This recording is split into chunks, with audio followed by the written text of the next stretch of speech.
Hello. Good morning, everyone. How are you doing today? It was so cold when I came in. Thank God. I think the temperature is. Is it okay now? You guys should get used to it because I can see that you are planning to jackpot. So we're trying to help you acclimatize. All right. So the breakfast is holding right now. You can take this door to take your breakfast, but it's just going to happen for a period of 10 minutes. If you also would like to use the restroom, when you step out of this auditorium, is to your right, and then you can find your way.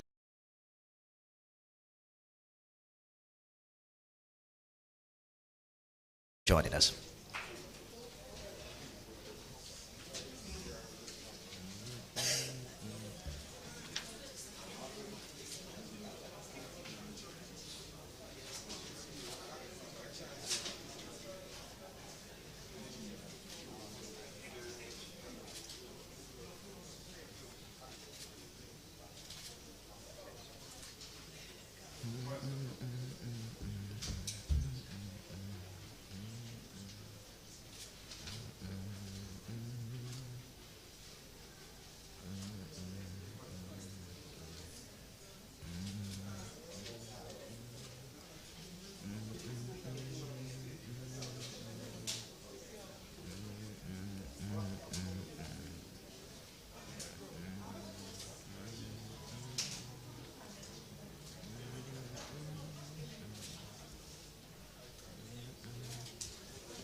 Laurel Tito.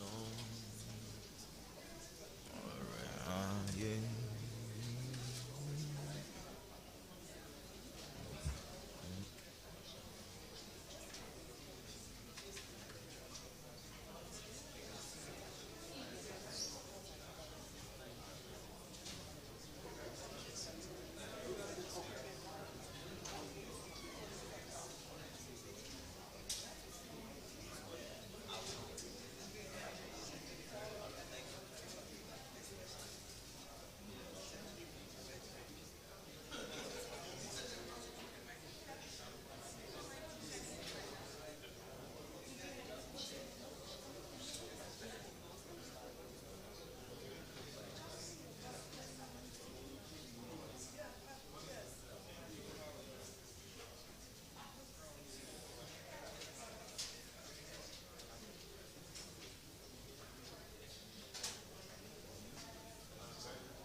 It's a beautiful Thursday morning here in Lagos, the 20th of October 2022. Good morning, everyone. My name is Nifemi Oguntoye. I'm a broadcast journalist and your compere for today's event. I'd like to specially welcome you on behalf of the Lagos State Ministry of Economic Planning and Budget, the United Nations Population Funds, Hasi Health Initiative, as well as Access Corporation.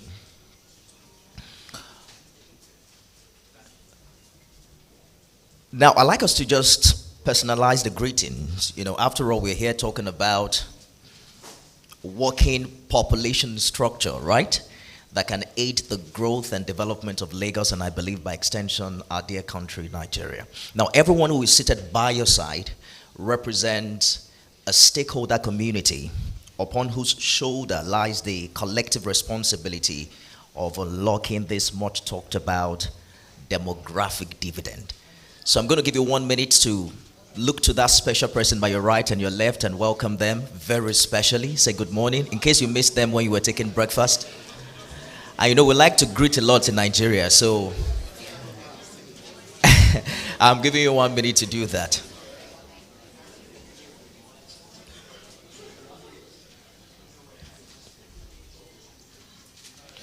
All right, distinguished ladies and gentlemen,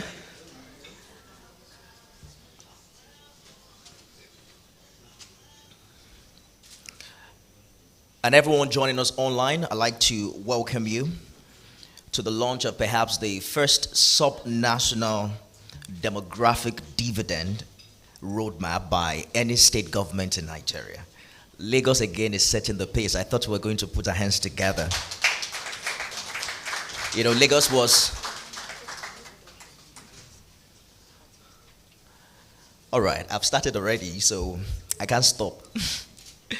But I'll try to, perhaps I can fast track that. Is that all right?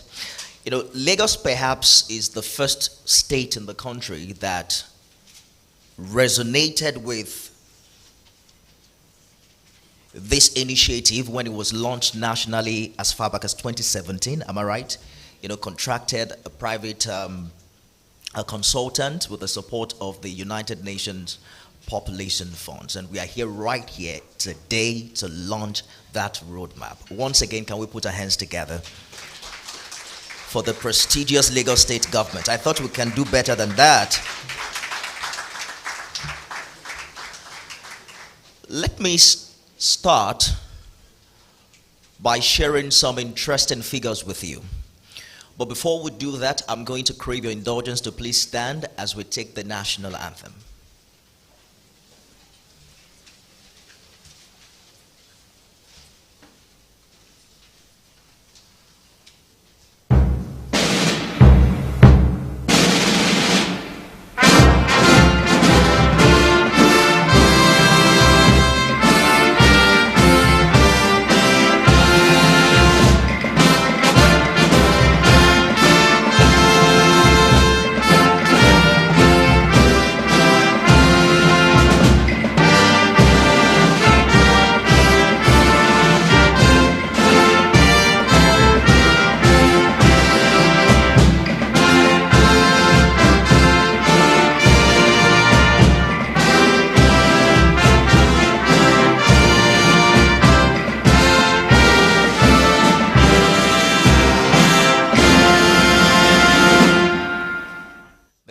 The Federal Republic of Nigeria.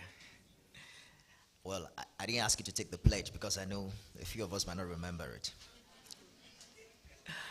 Nigeria's population is growing at a tremendous rate. At independence in 1960, we were just about 45 million. At that time, the Britain population was at somewhere between 50 and 52 million. Now, fast forward to 2022.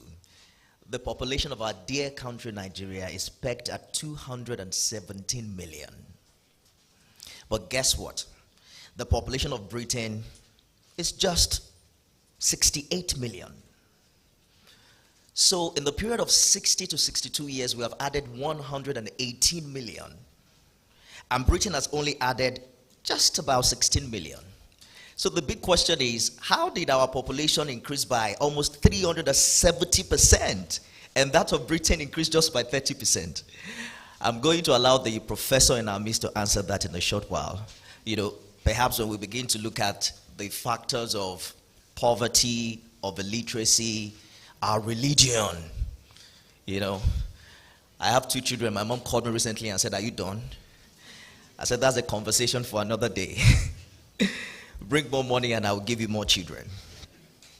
But perhaps the biggest information I have to share with you is the fact that Nigeria's population is now projected, or rather, the Nigerian nation is projected to be the 3rd largest nation in the world by the year 2050. It would have more population than China by the year 2100. Now that is baffling. Even though some say the problem is not with the population explosion, if many of them are young and productive, but there are also some mind-boggling data that we have. For instance, in the year 2018, there were 1.8 million pregnancies that were not planned for. And I'm sure that figure increased in 2020 during the pandemic. How many of you have heard about the pandemic babies? Did you have any? No, come on. If you have your baby sometime in December, the 1st or 2nd quarter of 2021, then that's what I'm talking about. I had one. Oh, I had one, though it was planned for. So the attention this morning is turned to what are we doing about it? And how can we begin to create viable opportunities for a growing population? So the big question is, how do we eradicate unwanted pregnancies, improve sex education, reduce poverty and illiteracy? How do we have a population structure that has more working people and less dependents? I think it's a historical gathering, and history has been made here today. Please put your hands together for yourselves. We're going to begin with a short video on demographic dividend. I'd like to turn your attention to the screen.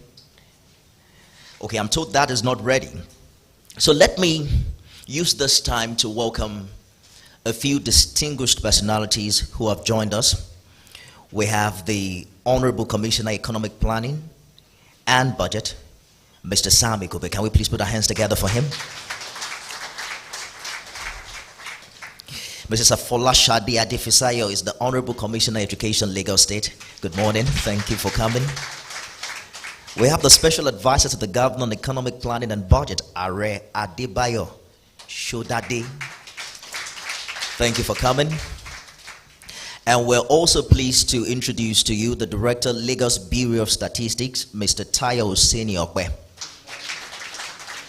Good morning. The SSC on Development Partnership, Mrs. Aishat Agbaji Okwade. Good morning. Sorry, did I miss something? Okay, you tell me that after the event. We also have the Executive Secretary, Lagos State Employment Trust Fund, Mrs. Teju Abisoye. Can we please put our hands together for her? The Permanent Secretary, I met him at an event a few months ago, and he spoke passionately about the Lagos State dream for education. Mr. Abayomi Apolaji, can we please put our hands together for him?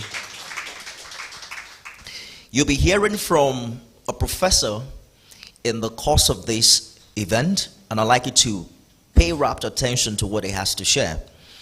It's from the University of Ibadan. I'll get his details in the course of this program, but please let's put our hands together for Professor Lanre Olaniyan.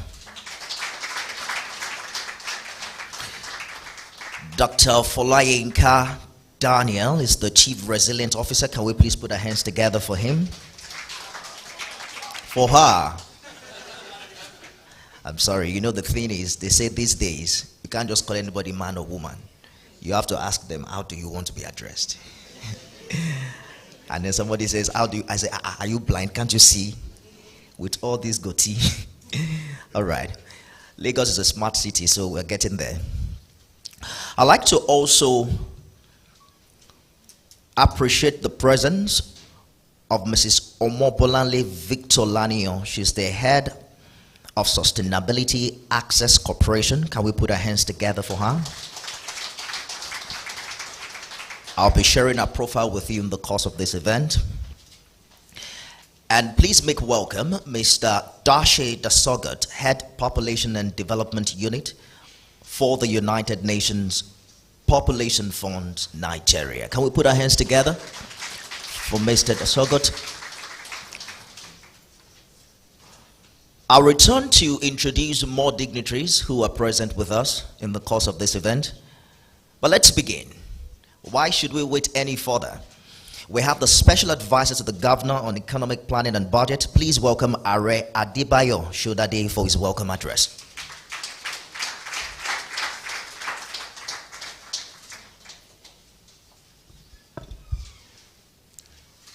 You actually always feel awkward speaking immediately after all these professionals. Ladies and gentlemen, let me start by saying that the vision is for the appointed time. Even though it tarry, it shall surely come to pass. Pardon me for that philosophical start to it. You know, it's been quite a long journey and also a tortuous one. We've been on this for quite some time. Even fixing this date was a problem because, you know, Lagos is a city, is a state in our origin, and we have so many things going on simultaneously. Last week we were at Lagos Economic Summit, and you know, my ministry is also particularly always a very busy one, being at the center of every action. So actually very happy to be here today to welcome you to this very important forum. The launching of Lagos State Demographic Dividend Roadmap and Profile is indeed intended to herald new thinking in optimum population management. This is in line with the international best practice to ensure that human capital growth and development are on the front burner of socio-economic plans, programs, and projects. The demographic dividend estimation or profile is intended to identify the logical potential that can be harnessed by countries during the period of demographic transition. I will call it a long look through the window of opportunity. Their use depends on several aspects like economic, institutional conditions of the state, operation of the financial sector, family behavior, among others. African leaders have already expressed willingness of their countries to carry out actions for the realization of the demographic dividend. Thus, Nigeria has commenced the process of reaping its economic potential with the development of roadmaps that will assist in the realization of the demographic dividend. I'm gratified to tell you Lagos State was the first state in the country that resonated with the initiatives through active engagement of a consulting outfit led by a professor of economics from the University of Ibadan, which happens to be my alma mater, and also from my department, where I graduated exactly 40 years ago. The Ministry of Economic Planning and Budget. Okay, so Professor Lanre Olaniyan is here, supported by the United Nations Population Fund, the Ministry of Economic Planning and Budget, under the 7th LASD UNFPA country program, embarked on this research to bring into the fore benefits accruable from effective population plans, programs, and budget that could herald new thinking in terms of population management and control through the identification and promotion of demographic dividend in Lagos State. Today, Lagos State's demographic dividend roadmap and estimation profile launch has two special segments. First will be anchored by Professor Olaniyan, discussing demographic dividend roadmap and profile, the key findings with the next steps. The second is a panel discussion on harnessing the demographic dividend in Lagos State, the opportunities, challenges, and the way forward. I implore you to feel free to discuss all the issues brought forward in the launch, review and make recommendations for future adjustments where necessary. Let me assure you that Lagos State will value stakeholders' engagement and consider reports like this as organic documents. Before I yield the floor to the next speaker, I would like to appreciate everyone here for your presence. Say thank you to Access Bank. They have always been very good partners to us. They have supported us in most of our programs, especially our economic summits. We also appreciate all the stakeholders on the Lagos project for the hard work and tenacity, which has now provided meaningful insights for public and private sector participation in the strive for sustainable development. Together, we shall propel the state's economy to greater heights. Once again, I welcome you all. Ekabo. And in Igbo language, you say no. And also in Hausa, Sonni Dezua. Thank you very much.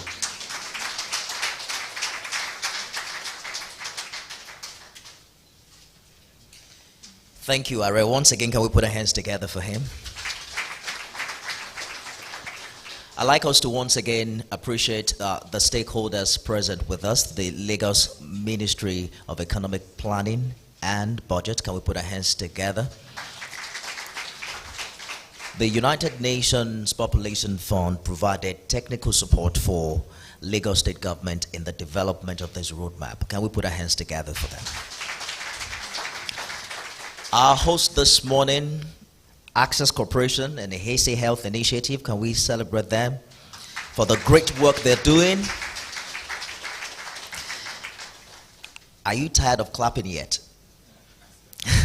All right, so the video is ready. Before we take the welcome address from, or rather the goodwill messages from our friends at the UNFPA, I'd like us to please turn our attention to the screen for this short video.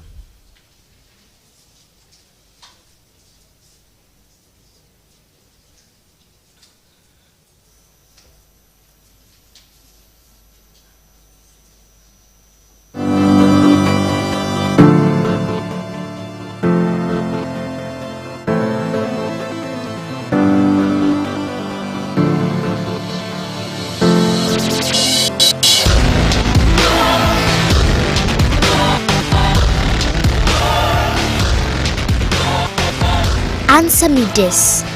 What is Africa's biggest untapped natural resource? Is it minerals? Is it oil? Is it copper, silver, diamonds? No, it's more valuable than any of those. It's the raw material that's present in every one of our countries, in every one of our towns and cities. It's me. That's right, me. Times 500 million. 500 million of us ready to be educated, 500 million ready to work, 500 million ready to raise healthy families, 500 million ready to power change.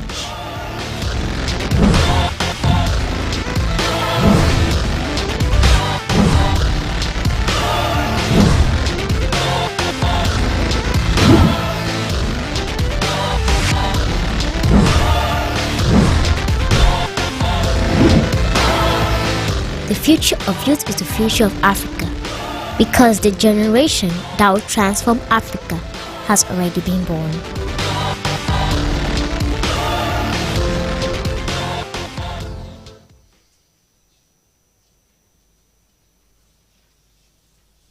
A round of applause, please. The generation that will transform Africa has already been born. And the future is in the young people. If we can get them well educated, empower them, make them more productive, and ensure that they are hale and hearty, then we can be sure to take advantage of this demographic dividend. That's a beautiful piece. Now, I'd like to call on the Head Population and Development Unit of the United Nations Population Fund, Nigeria. He oversees the UNFPA's technical support to the Lagos State government on this much talked about demographic dividend. Please put your hands together for Mr. Dashi Dasogot.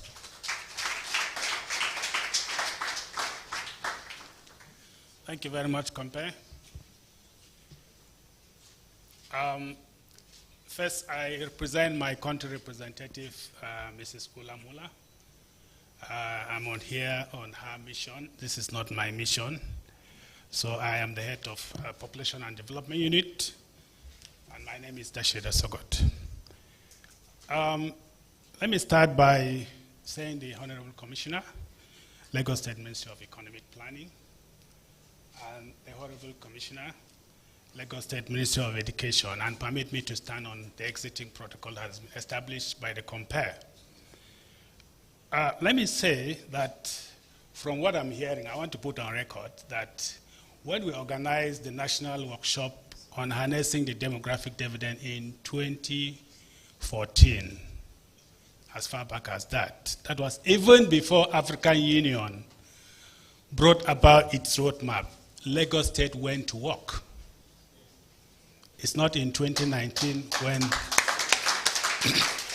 it's not in 2019 when the roadmap was developed, or in 2020 when the profile was also developed. So in 2015, Lagos State did an analysis of the demographic dividend situation in Lagos State, and it's on record. So we're very glad to partner with Lagos on this mission. I'll leave the definition of demographic dividend to the experts.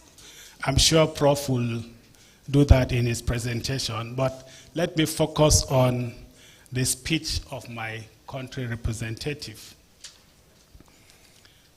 It is with great pleasure that I congratulate the government of Lagos State on the launch of its demographic dividend roadmap and the estimation profile.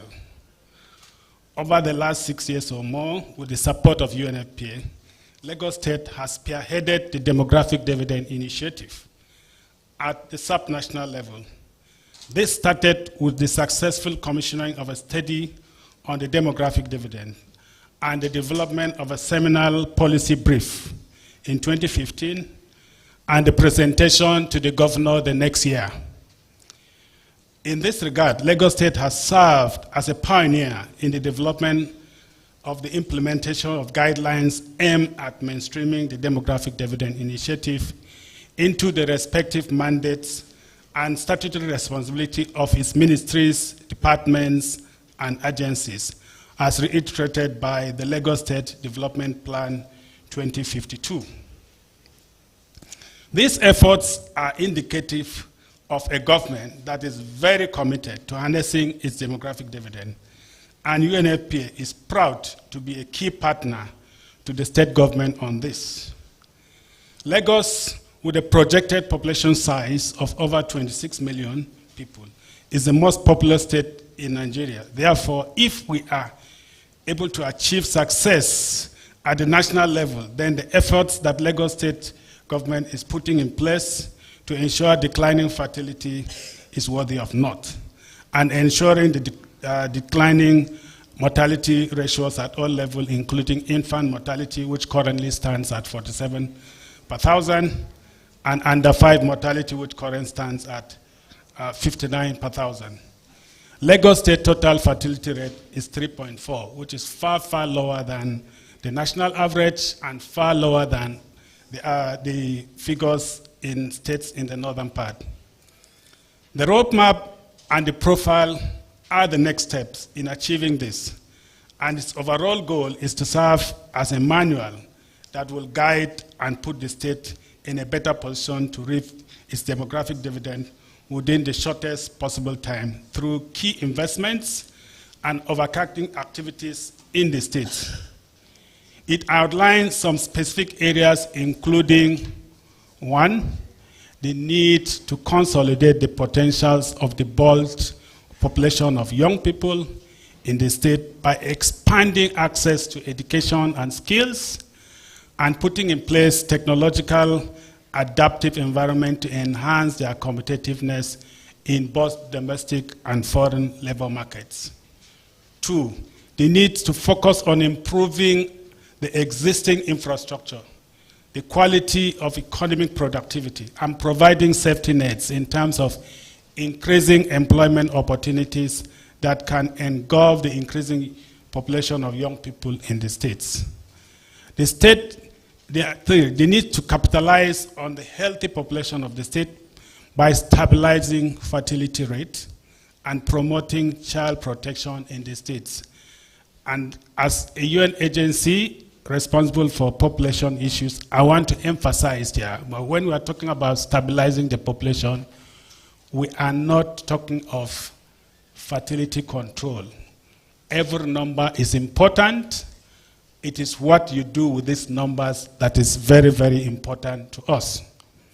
And lastly, the critical issues of the state's migration and the need to manage and measure the influx and outflow of human and material resources in the state. At this juncture, I want to congratulate Lagos State government for concluding the preparatory activities for harnessing the demographic dividend. You've done the situation analysis, you've done the roadmap, you have done an estimation. These are the requirements for implementation. We therefore urge you to scale up the implementation of these documents.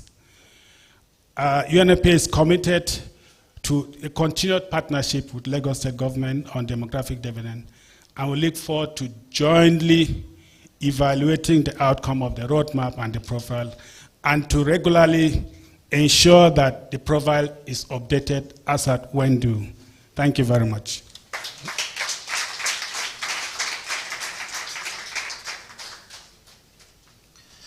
Thank you very much. The UNFPA is saying that Lagos State government should also expedite implementation. And I'm sure that Lagos is ready, Honorable Commissioner, right, to implement in record time. Once again, can we put our hands together for him? All right, so it's time to hear from the Access Corporation. And I'll just quickly introduce to you our next speaker for our goodwill message. Amombolale Victor Lanio is an award-winning sustainability and communications professional with expertise and experience that spans 25 years across various industries, including manufacturing, media, development, and the financial sector. She's a global sustainability leader who architects the vision, innovation, strategies, and ESG programs that minimize corporate risk and create shared value. With expertise in strategic communication, she has a unique ability to rally stakeholders for lasting change. Now, if I continue, you're not going to leave here by 4 p.m. So please put your hands together for the head of Sustainability Access Corporation for her goodwill message. Thank you very much. Good morning, everyone. I think my work here is very simple. It's really to welcome you to the Access Stars, but I won't be doing justice if I don't also highlight or speak a bit to some of the things that we've done within the Access family. But before I go on, I would like to stand on existing protocol and welcome all our dignitaries and the two commissioners from the Lagos State government into our building. You're welcome to the Access Stars. At Access Bank, we believe that partnerships is very important in achieving sustainable development, and therefore every opportunity we have to partner in a credible manner, we embrace. And this is one for us to ensure that we together move things forward. We've been partnering with ACL and the UNFPA for a while on the issue of demographic dividends, and will continue to support initiatives in this regard to help move things forward. So good morning once again, and I welcome you to this landmark occasion. I know that this is very important, not just to the Lagos State government, but also to all of us that live in Lagos, to Nigeria as a whole, and also a good pointer for other states to embrace. So I would first congratulate the Lagos State Commissioner for Economic Planning and Budget, Honorable Sam Egube, and his team for successfully seeing to the development and the production of the Lagos State Demographic Dividend Roadmap. This has been in the works for a few years now, and the realization of this feat is a true testament to your dedicated commitment to driving the economic and developmental advancement of our great nation, starting with Lagos.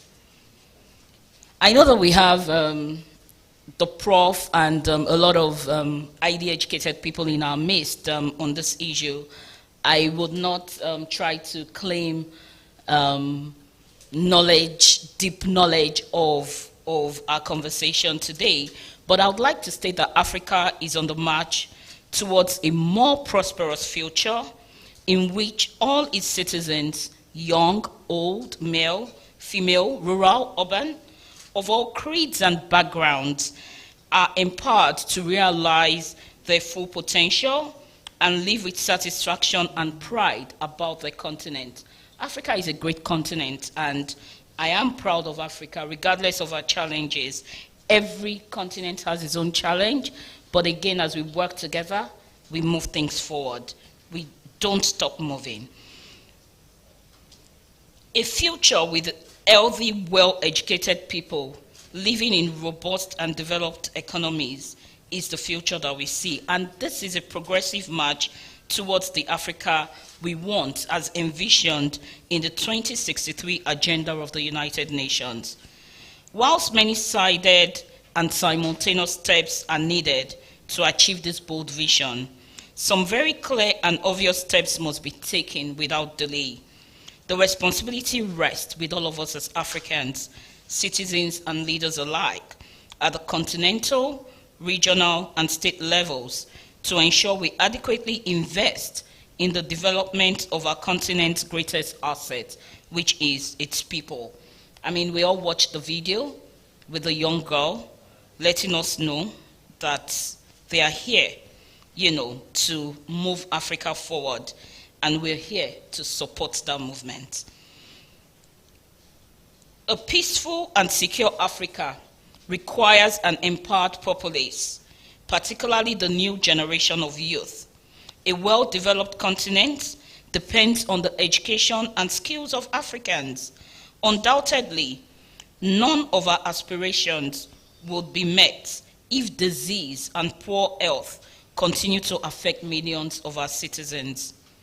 To this end, I'm particularly proud that we'll be launching the implementation of the Lagos State Demographic Dividends Roadmap today, as this will not only add value to governance in terms of informed plans and programs targeted at sustainable economic growth and development of the states, but also serve as a blueprint for other states to take ownership of their quota to ensure the national SDG milestones are achieved.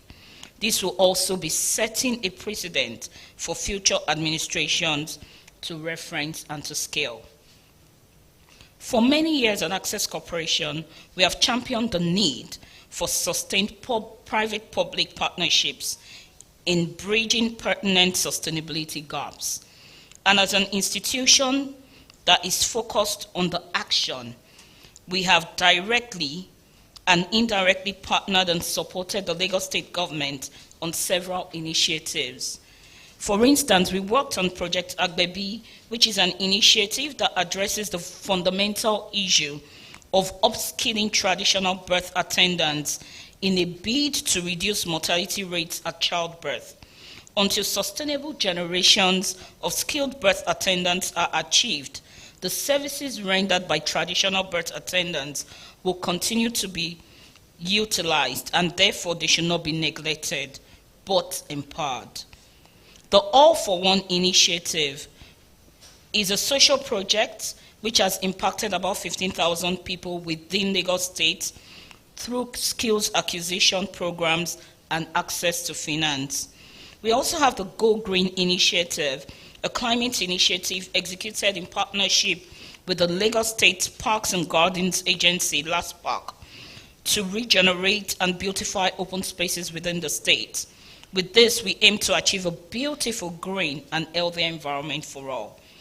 There is also the LSETFW Initiative Loan Scheme, a matching fund financing option for female MSMEs in Lagos State, launched in partnership with the Lagos State Employment Trust Fund to scale opportunities for women who lack access to finance. And I'd like to say a special thank you to Teju. Thank you very much. Additionally, in June 2006, Access Bank began a partnership with Lagos State government to adequately equip 500 undergraduate students with the required skill set to excel in the corporate and entrepreneurial world. This project has gone on to impact hundreds across the Lagos State College of Health, Lagos State Polytechnic, and Lagos State University, with many going on to complete the 6-month internship program. While all this underscore our continued commitment to driving sustainable initiatives in the communities in which we operate, we know much more needs to be done if we are to achieve our sustainability vision. And this is why we are excited about the potential and promise offered by the implementation of the Lagos State Demographic Dividends Roadmap. With a reported 60% of Africa's population currently aged 24 and below, the implementation of this roadmap is without doubt pivotal to both Agenda 2063 and the 2030 Agenda for Sustainable Development. With recent global occurrences adversely affecting the impact of the progress made in harnessing the demographic dividend investment in youth, the extent to which we can transform education and skills development, health and well-being, empowerment, as well as employment and entrepreneurship would actually lie at the heart of this march towards progress, sustainable peace and development. Projections indicate that in 2030, Lagos will require 118,000 and 91,000 primary and secondary school teachers, respectively, along with 15,400 and 22,000 doctors and nurses, respectively, given the age structure and number of people who will be residing in the state. For context, there are less than 5,000 doctors and 70,000 teachers operating within the state, per data gleaned from Statista. The envisaged issues from this population-based projection are what the proper implementation of demographic dividend will help us mitigate. I hope that the various parastatals, economic communities, civil society organizations, and all other stakeholders will work together to implement this roadmap and to see to its success in 2022 and beyond. This collaboration will be pivotal to ensure we give future generations a fair chance at a sustainable future. Thank you very much, and God bless you all.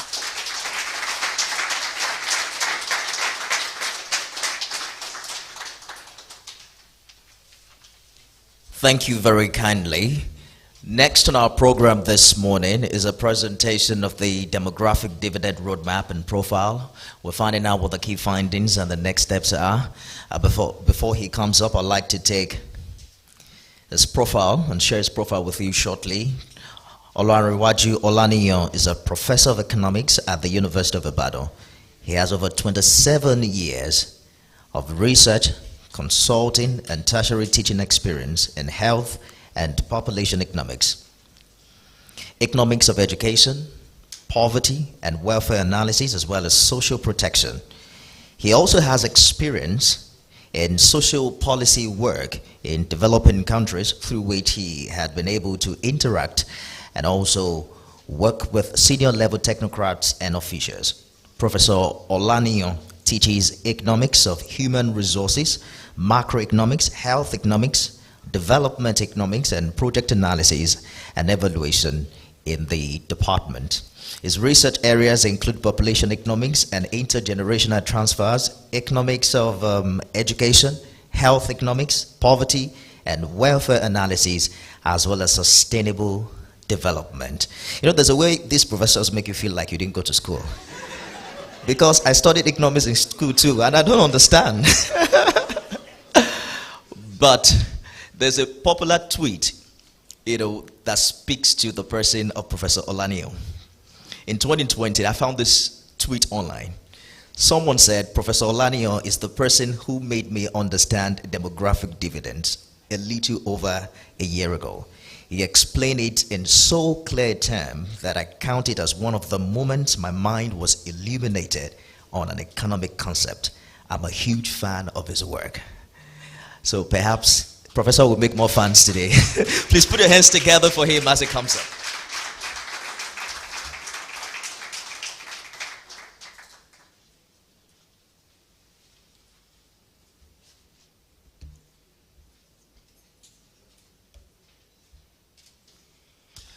Well, thank you very much. They compare. At times when people say things like this, you get scared. I was already getting scared when the essay talked and he said he graduated from my department 40 years ago. And I was telling myself, what if I finished talking and he said, those who taught us in the department, they didn't teach us this way.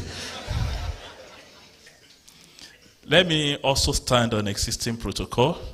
I don't know where to start, but I respect all the protocols, especially the honorable commissioners here present, and specifically the honorable commissioner for budgets and economic planning for Lagos State, as well as the commissioner for education.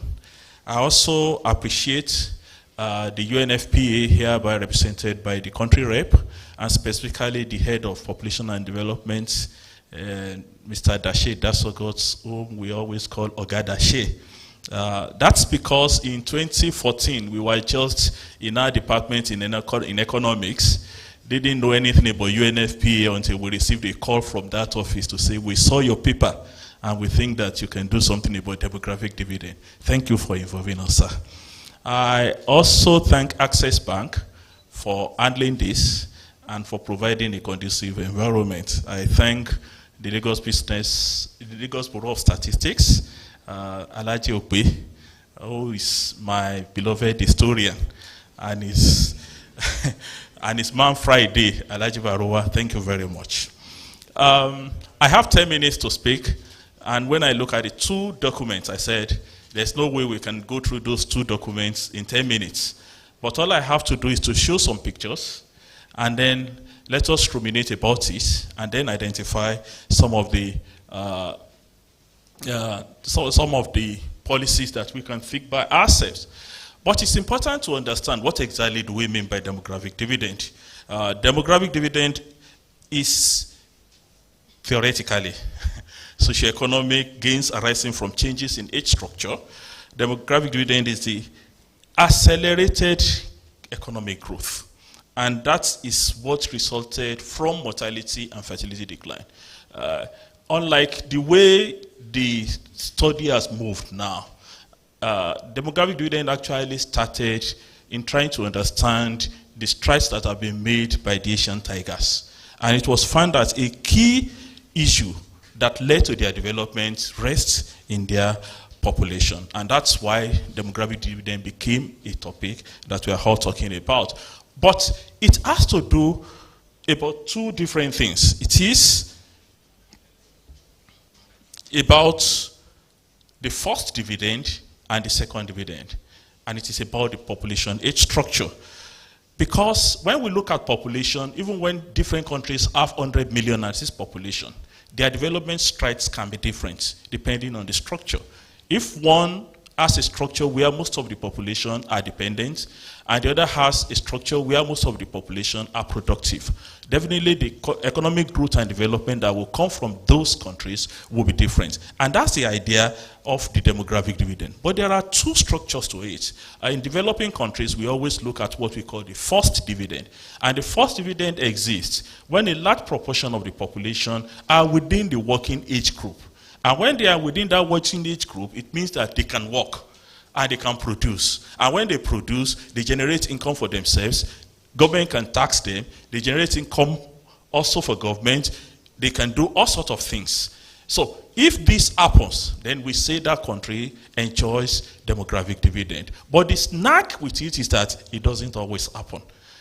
It only happens if there are adequate policies in place. And that's why the idea of demographic dividend is that individuals must always grow rich before they grow old.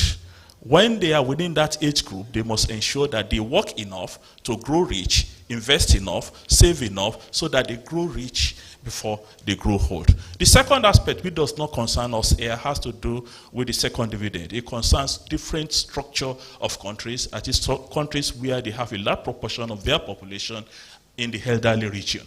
Because when people have worked and they are rich, when they become old, they can then rest on their asset income rather than labor income. That's the whole idea about the demographic dividend. This graph tells us that population is about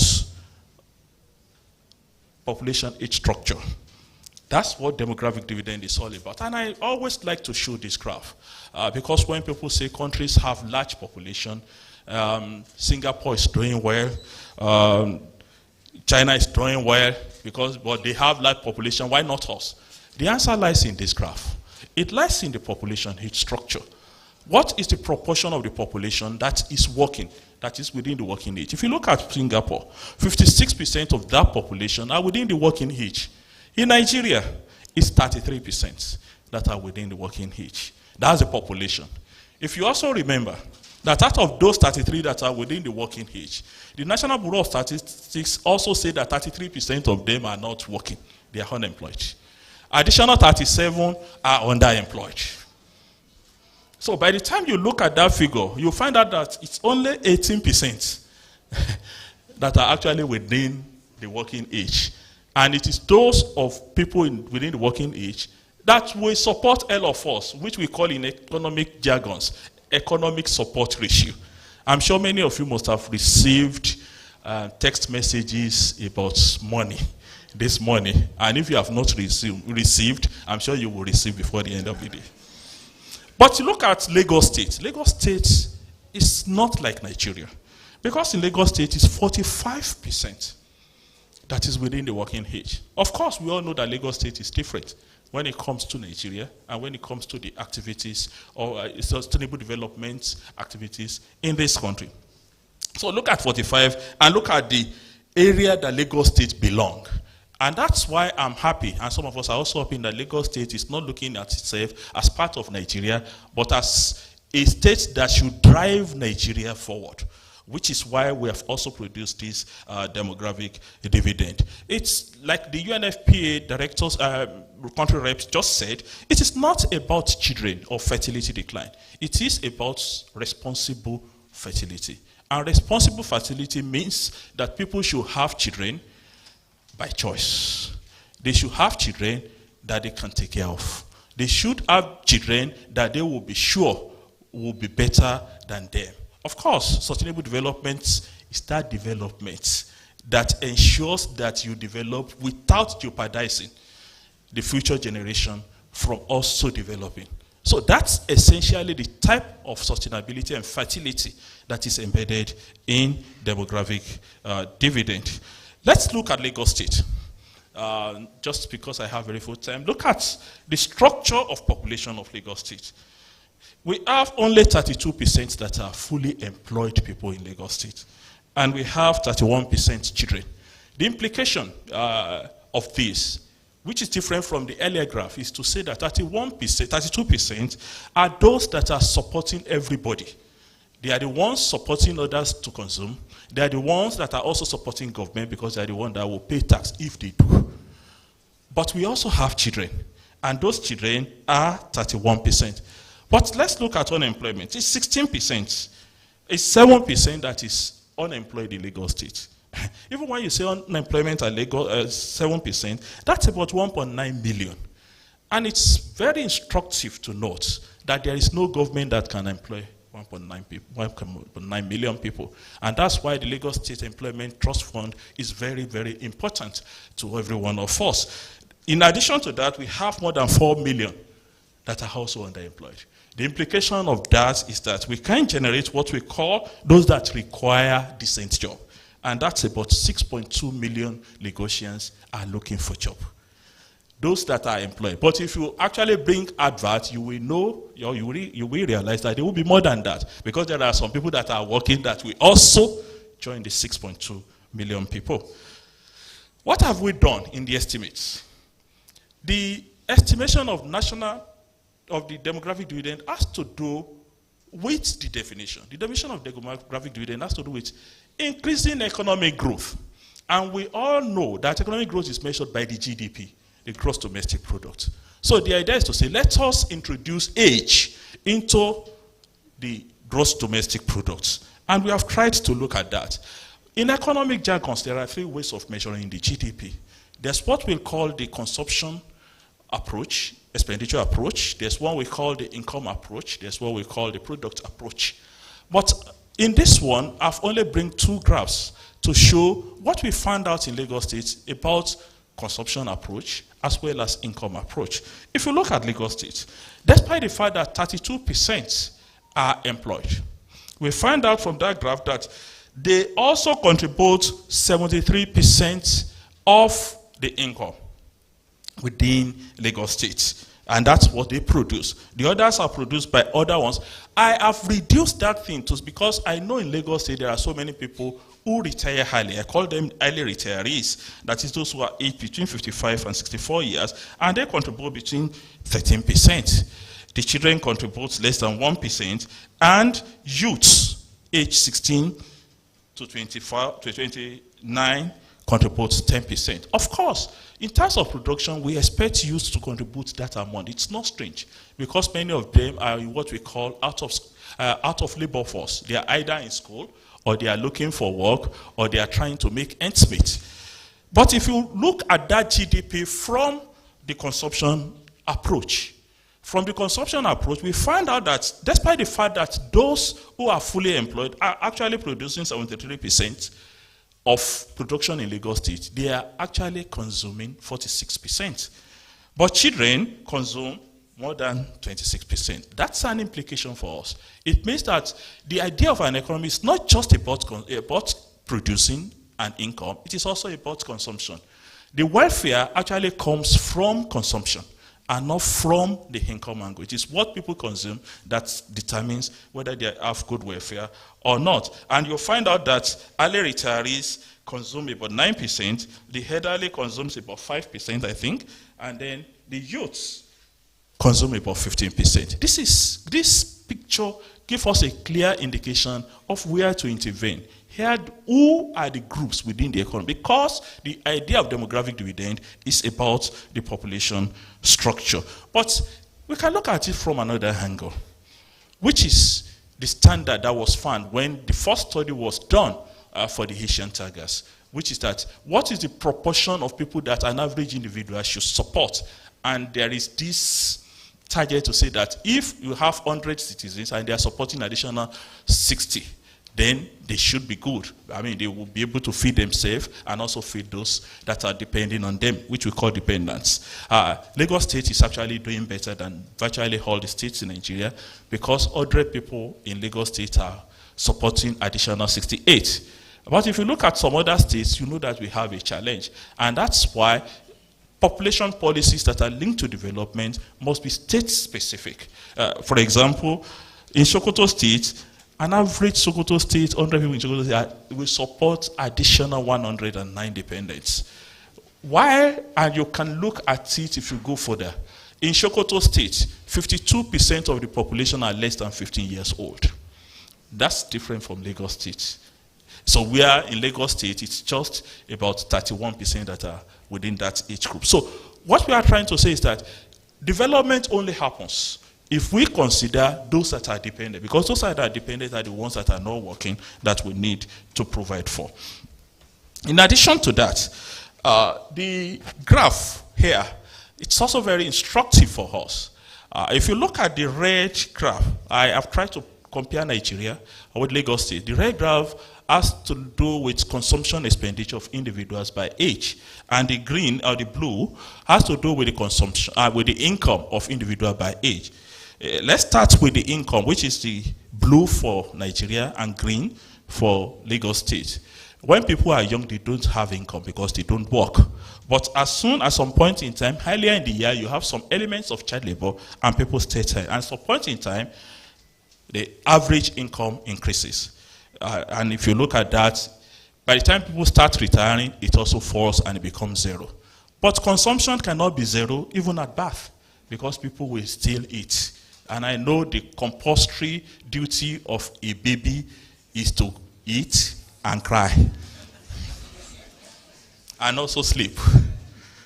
But for some of us, I'm not sure whether we eat and sleep. The compulsory duty for most people here is to work. That's why if you look at that graph, you are in the area where there is high income. But then the expenditure also flattens up at some point in time. What's the implication of that for demographic dividend? The implication is that at some point in life, there is a deficit. Because if you don't earn income and you are spending, you are in deficit. At some point in time, the income grows, and then you find out that it goes above the expenditure, and there is a surplus. But after working for some time, whether we like it or not, some of us will retire, or they will retire us. Either of the two. And then we go into deficit again. But the idea is that at that point, where the income outweighs the expenditure, we should have enough income. There should be enough productivity. There should be enough surplus so that individuals can get rich within that range before they grow old. So if you look at Lagos State, you find that the average income at peak in Lagos State is more than 1,600, which is far higher than what we have in Nigeria. But I can look for those who know arithmetic. If you subtract the expenditure from the income, you get something like this. And you multiply it by the population at that age group. It's very funny. But you find out that the deficit for children is huge. And the deficit for children is what you find there, which is about, even with my glasses I can see. Okay, thank you. How many minutes do I have left? Time up. The problem is that teachers and preachers have same thing in common. They talk too much. Okay, that's the dividend. Let me just move quickly and then I'll round up. You find out that in Lagos State, there is only 13.7 trillion deficit for the estimated year.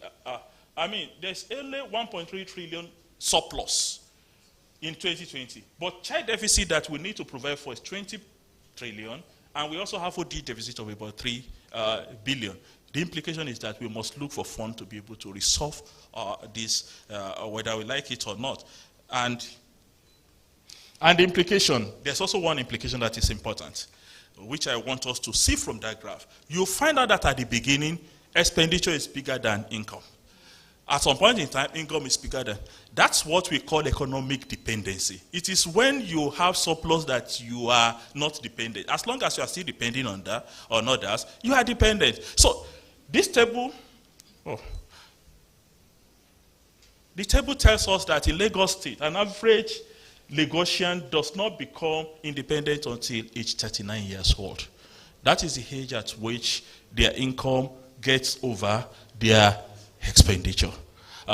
Despite the fact that in absolute time, the figure that we have for Lagos State is huge, but then the expenditure is also huge, meaning that while in Nigeria, it is lower than, it's just 29 people get, but in Lagos it's 39. And they also move out of that surplus at age 56. So an average Lagosian has very few years of surplus. And those few years of surplus has to be exploited to make sure that we can get enough taxes from them, or we can also have a situation to make sure. Why are people talking about taxes as if taxes? Okay, maybe what we should not do is that maybe we can also expand the period of surplus for individual.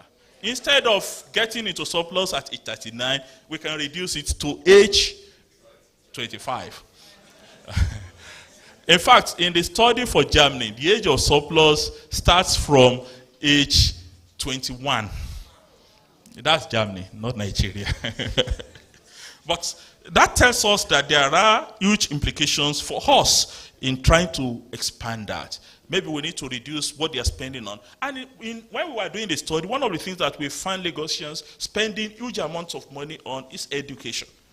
We we were even worried that why would they be spending that much, until we were told at that workshop that time that it's actually representative of Lagos State. This is the demographic dividend profile. I'm not going to explain to that because it's a lot of technical jargons. But to say that on the basis of that, there was a roadmap, and these are the 5 pillars in the roadmap to say that let's focus on these 5 issues. The 5 issues have 22 investment options, and as well as 78 activities. Let me thank the state, because most of these activities and investment options have already been included in the Lagos State Development Plan that has just been launched I think in the last few days. So what's the implication? Dividend must be created. It does not just come. And for you to create dividend, you must reduce the number of dependents. For you to reduce the number of dependents, you must engage in responsible fertility. We must ensure that our health works. We must ensure that even when those children are alive, they are important and they must live to the end. For them to survive and to contribute to our economy, we must include their human capital. We must give quality education. We must ensure that the quality education is useful. And when they have quality education, they must also be engaged in decent job. That's the idea of initiating and creating the job. And we must also remember that when you have this large population within the working age, human beings don't die easily. They will grow old. We need to prepare for the second age, for their old age dependency. So, once we do this, and we have launched this, we must integrate this one-on-one with our Lagos State development planning, with efficient monitoring and evaluation activities. So my take-home parts are 4. Number 1, we must take care of the support ratio, the dependency. Let's expand the period for which people are in surplus. The period for which Lagosians are in surplus is so small. We need to expand it. For the second one, we must also ensure that people are able to invest the surplus that they have. Because if they don't, they will not get the surplus by the time they get to the end of life in their old age. So migration is a big issue. And Lagos has to be, but migration can also be good, because if the productive people are getting old, just like developed countries are doing, we can ship people. But when we ship people, we want to ship quality people into Lagos State. Let's remember, in Lagos State, only 32% of Lagosians, people residing in Lagos, were born in Lagos. 68% moved into Lagos. And as Lagos becomes more prosperous, I'm sure that rate will also increase. Thank you very much. I appreciate it.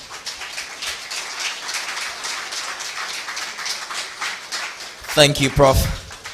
Please, whose idea was it to give Professor 10 minutes?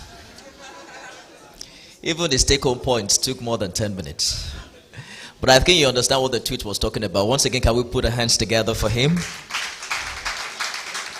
So he talked about sustainable fertility. And I was just thinking there that I thought global inflation is going to stop people from having more children.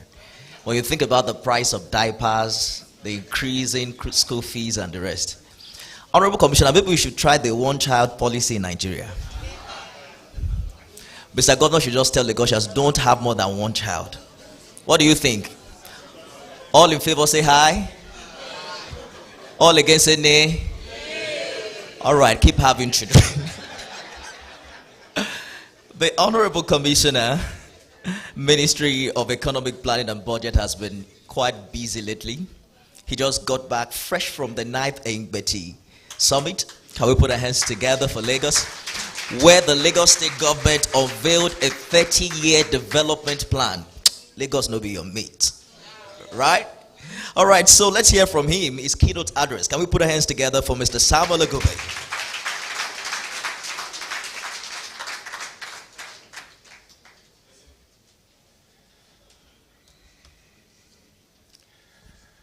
Good morning, everybody. I'd like to acknowledge the presence of my colleague, the Commissioner for Education. I'd like to acknowledge the essay to Mr. Governor on economic planning, Are Bayo Shodade. Also to acknowledge the Permanent Secretary for Education, who is present, I think. I saw him, yeah, he's there. Head Population and Development Unit, UNPA, Abuja. Thank you very much, and thanks for your thought-provoking speech and such kind words for Lagos State. Like to acknowledge our teacher for today, Professor Larry Lanyon, and he did a very good job at that. He's both a teacher and a preacher, and they have the same characteristics. It doesn't matter how long they speak for, it's what you take out of what they spoke about that begins to change the coloration of your life when you've left there. And I like to say, being part of this project, we certainly will take quite a bit of it. Our partners, represented by Bolale Lanio, thank you. Access Corporation. That's new, right? Is it an NGO under Access Bank? Access Holdings. Okay. You know, when I was here, that did not exist yet. So, thankfully, I'm also I'm alumnus of Access. So you see what our people are doing. It's not only UI. SSAs, the Chief Resilience Officer, Executive Secretary of the Lagos State Employment Trust Fund. Ladies and gentlemen, all of you are distinguished. I'm excited that you are all here to support and to watch this beautiful occasion. I'm glad that Lagos started ahead of everyone. It's not surprising. Lagos indeed bears the burden of a people that must lift Nigeria up. So whether it is COVID or economic issues, whatever the risk issues are, Lagos is not just a state, in my view, it's a state with national responsibility. It's the reason why we always say that don't keep viewing Lagos as a state, because when the battle comes against Nigeria, Lagos rises up in her defense. We believe that Lagos will not only drive the intelligence that is required for implementing the demographic dividend, Lagos will also lead Nigeria into the African Continental Free Trade Agreement. And whether people are uncomfortable with the preparedness of Nigeria, when you see the Lekki deep sea port rising up 3 times the capacity of Apapa port, then you begin to know that Lagos means business. When you see the Badagry Expressway move, which is the West African corridor, move from 4-lane to 10-lane, then you know that Lagos is indeed doing business. When your local airport road changes from 4 lanes to 10, irrespective of the hassle you face inside the airport, when you come out to a 10-lane highway, you know that Lagos is preparing to win in the African continent. That deep sea port which you see takes Lagos to top 3 in the African continent as far as shipping and logistics is concerned. When you see us announce the media city, it's because we know that we have a right to win.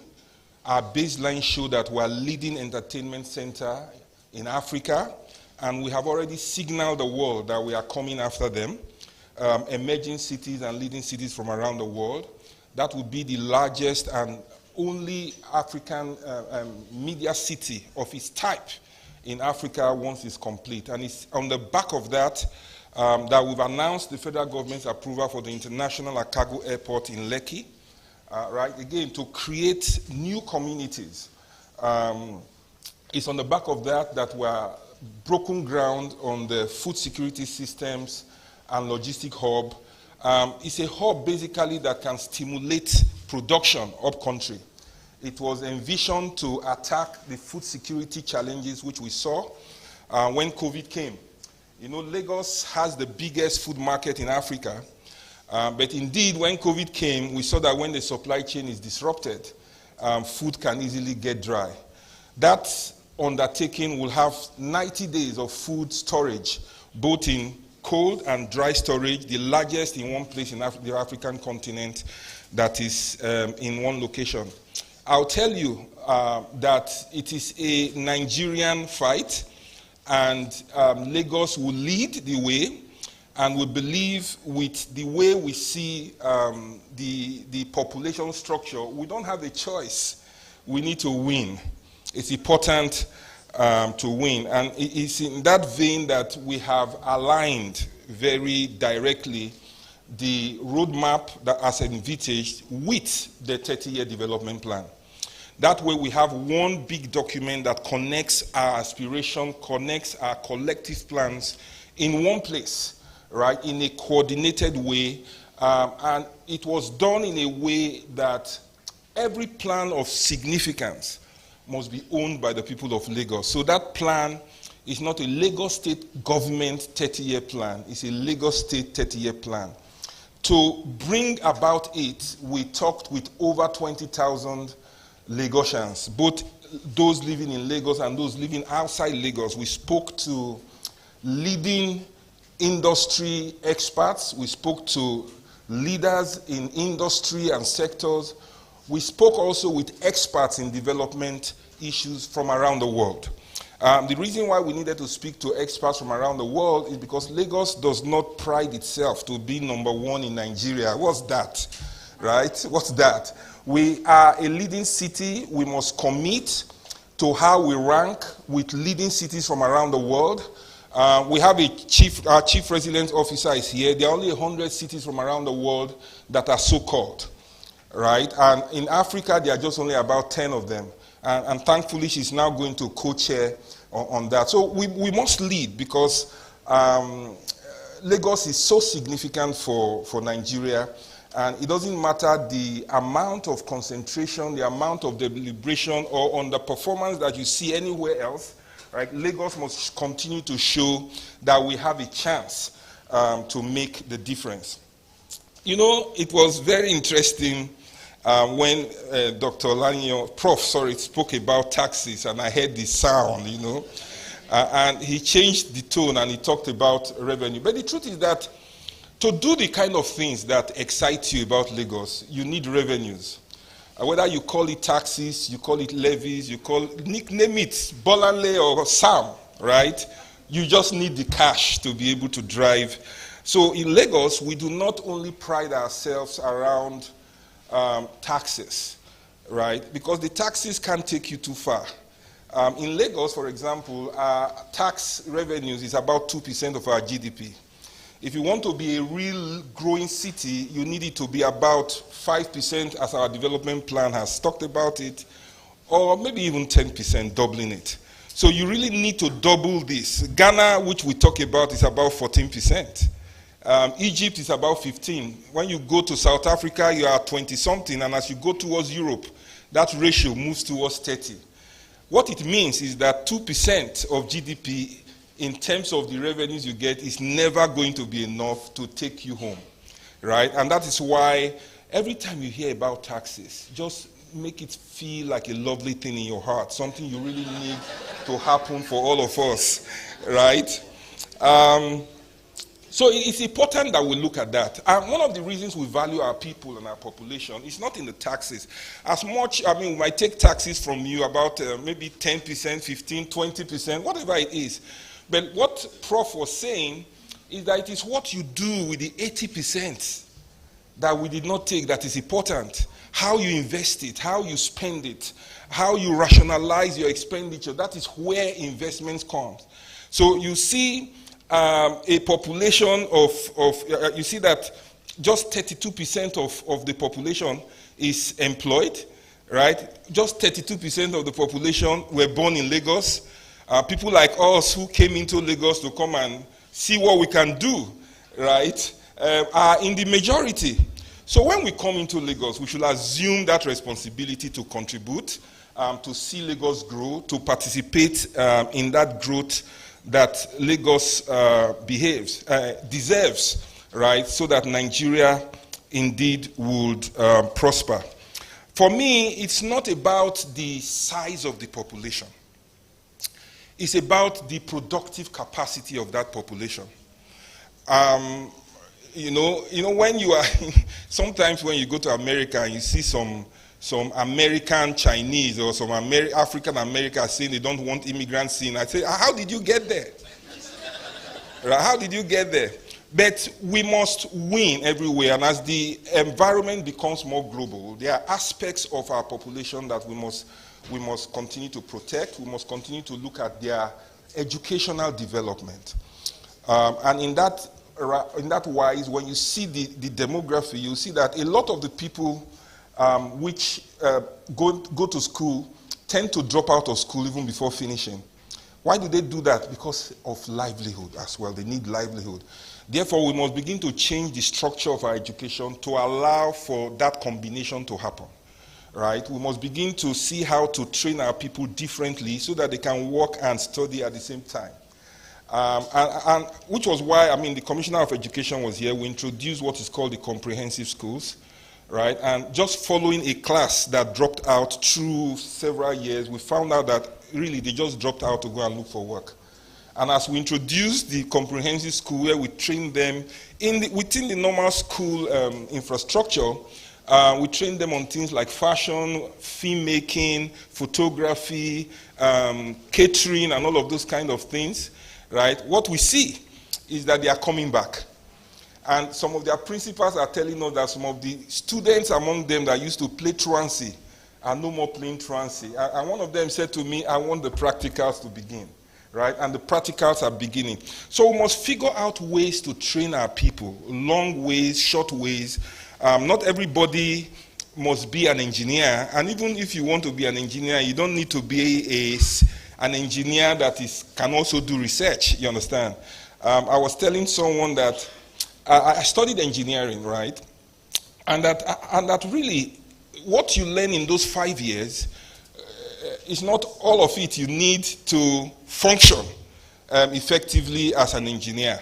Right, depending on the specialization you intend to focus on. So if all I wanted to do was build buildings, I really do not need 5 years to do that. Right, and PwC recently did some research work, right, where they took high school graduates, trained them, and unleashed them on their job, and they did quite well. Right, I spent the earliest part of my working life with a firm called Arthur Andersen as an engineer. And it was some training session that probably lasted for about a month. and then work experience going with it, I could compete neck to neck with my accounting graduates as well. Right? So you find out that a lot of the prize winners in ICANN are engineering people. Okay? The point is that we must begin to rethink, and that's what Lagos is doing, rethink the way we train our people for work. LSTF and Ministry of Economic Planning were working on a digital platform which tends to connect the products of our school to what the industry needs. So that as you bring out graduates, we call it the Labor Management Information System, working with GIZ from Germany to say, we need the people being trained to come out prepared for the work that is really available. Okay, and we're sponsoring a significant amount of that. Another thing that is very important is our healthcare system. If that population which you talked about, 70% of them, let's just say they are poor, right? What it means is that if they do not work today, they would not eat tomorrow. It's the reason why during COVID, it didn't take 1 day or two of lockdown. Mushin was erupting, Ikorodu was erupting in violence, right? And so we had to create safe corridors for food to move on, you understand? And so it's very important to understand how our demography really stands. So we must expand our healthcare system, because if people are sick, they can't work, and if they can't work, they will eat up both their savings without adding revenue or income to it. So we've also launched what we call Ilera Eco, which is our health management, our health insurance system, that looks really reasonable to me, and that with 8,400 a year, an individual can be covered, right, health-wise. And so one of the major things we need to do is to get people to believe in it, to subscribe to it. 8,400 a month, a year, is just about 700 naira a month. And if you just fast 1 day in a month, and forgo that amalang begiri with Iyon and all of those things, you will pay for your health care for the year. Also, he did mention, and by the way, I got a text this morning too, right, for support. You know, you were saying one of us must have received text for help, right? I got one this morning. And so I've told my people that, look, this health challenge that you're telling me of, it's cheaper for you to go to Ilera Eco and get insurance. So I've told everybody that if you come for me for health matter anymore, you won't see me. But I'm willing to pay for your insurance. Right? I'm willing to pay that 8,400 a year. So I also encourage all of us to look for people that we can adopt and pay that, so that at least you take healthcare out of the way. I'll tell you a short story, you know, which I always say. One of my domestic workers had earned some big money, about 400,000 in arrears from where he was working before, and it came to me to say, "Oga, I want to buy land." So I was so excited because, I mean, he's thinking of investment. I said I will support him. He should just give me some time when I raise the balance 300 he's looking for. So when the time came, I asked him, "Okay, I'm ready now. Where is your 400? He said, "Sorry, it's no more 400. And I said, "What happened?" He said, "You know, my wife just put to bed. It was cesarean section. And that took quite a bit of the money. It took about 200 out. And then I held my head. I said, "You mean you did not pay for Ilera Eco?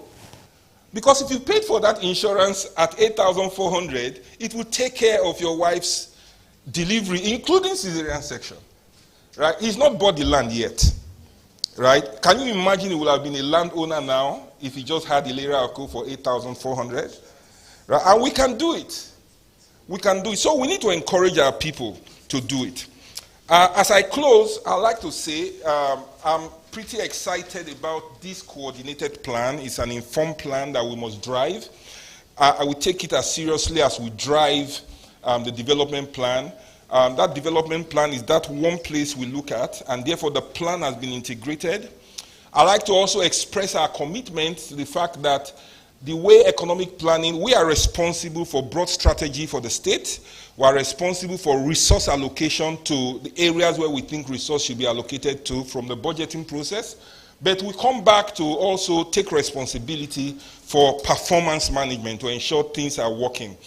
And I would like to assure that we give our full commitment that that plan will be implemented. we have included it in our planning process. So in this year, it was impossible for an MDA to move along with the budgeting process except you showed us the parts of the development plan that you have incorporated. But the biggest role to ensure that the plan works is the people of Lagos. Somehow, it doesn't matter how rascally you are as a politician, you must tell a story around what the people want. It's the reason why we ensure that this development plan was put together and adopted by the people in the size of the engagement in curating it. So I would like to say to everybody who is interested in Lagos, you can hold us responsible for the implementation of this plan. You might think that you are not powerful, but the people are powerful indeed. If the people like a particular thing, the politicians must say they will do it, right? And every time you remind them about that thing, have you not wondered how long it has taken us to get Fort Mainland Bridge running? Yeah, but it can't go. We can't drop it because the people keep talking about it. So we feel that as we have launched the development plan, go get it, go read it, ask for it, we will speak to it, and we will take responsibility for it. But the development plan is not only from actions that will be taken by the government, it's also actions that will be taken by the private sector and taken by you. So as we look at the population, we must invest. But you cannot invest if all you see is bad. Right? There will always be enough bad to look at and to talk about until the world ends, if it would end soon in your lifetime, right? But there will always be also things and opportunities, you know, that you will see, right, as you grow. And at the last Ehigbeti, Mr. Governor interviewed a set of young people and who are doing extremely well. In fact, one of them actually is an immigrant from the United States to Lagos. Why did he come? He looked at the world for opportunities and he said, no, he's not going to Hong Kong, he's not going to Singapore. He thinks that the African continent has a great chance. And where in the African continent but the trigger of Africa, which is Lagos, right? And coming to Lagos, he has grown a large-sized business. He's a young guy, under 35, right? And of course, Lagos has been extremely good to him, including giving him a wife as well. So we hope, like the compare said, that he will then contribute children to Lagos. Our job is to ensure that those children that are coming are intelligent, are productive. We support them, and we support them to grow as we really want them to grow. It's going to always be about partnership, about opportunities. If you are not seeing the opportunities, then you can't make the investment. If you can't make the investment, you can't grow that surplus in a way that it will take on the challenge of reducing the deficit. Our people are young, which means we have a lot of prospect for the future. So let us take care of the young people, improve their productivity. Before I close, you know, there's this story someone keeps talking to me about this idea around jackparing, isn't it? Yeah, it's like, you know, and I was telling someone the other day that I was actually jackparing when I came to Lagos. I was jackparing from where I was. But you know, when you see challenges like this, right, it's not something that we should be afraid of. It's a war out there, and there's no nation that is smiling at you. And I keep telling people, let's move beyond GDP, let's move to GMP, where we begin to talk about what our people produce from around the world. In those days, we used to talk about free trade, and we used to say, why would they talk about free trade when they wouldn't let our citizens participate in the opportunities coming around that trade? And therefore, I rest myself in the fact that all our people will not go because, one, they may not want to go, or two, they cannot go. And therefore, those people that remain, we must build our capacity to train them, to get them to be comfortable enough and to work in Nigeria. It's the reason why in Lagos, for example, we pay professional fee exam even for our doctors. We give them accommodation to make life a little bit easier. So as much as we want to stay, we'll stay. Right? But the additional thing we see also, we see that diaspora remittances is beginning to replace aggressively what oil will do, isn't it? Exposure also exists in that axis.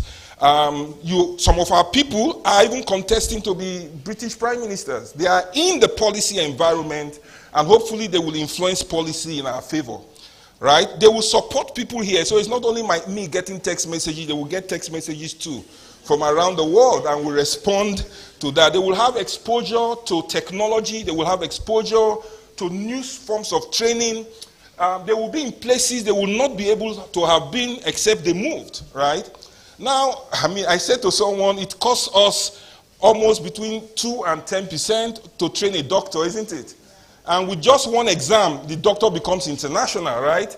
It increases our national production from around the world. So it's not something to be sad about. It's something to rise up to and train those who are left. In our development plan, we want Lagos to be a human-centric center. So if you are looking for 1,000 plumbers, you should come to Lagos. If you are looking for 1,000 doctors, you should come to Lagos. If you are looking for script writers, we should come to Lagos. We need to invest disproportionately because it appears we are now a supplier of labor to the world. Yeah, show that where these ones are coming from, there are more that are present. And let us rise up and make that happen. Thank you very much, and God bless you.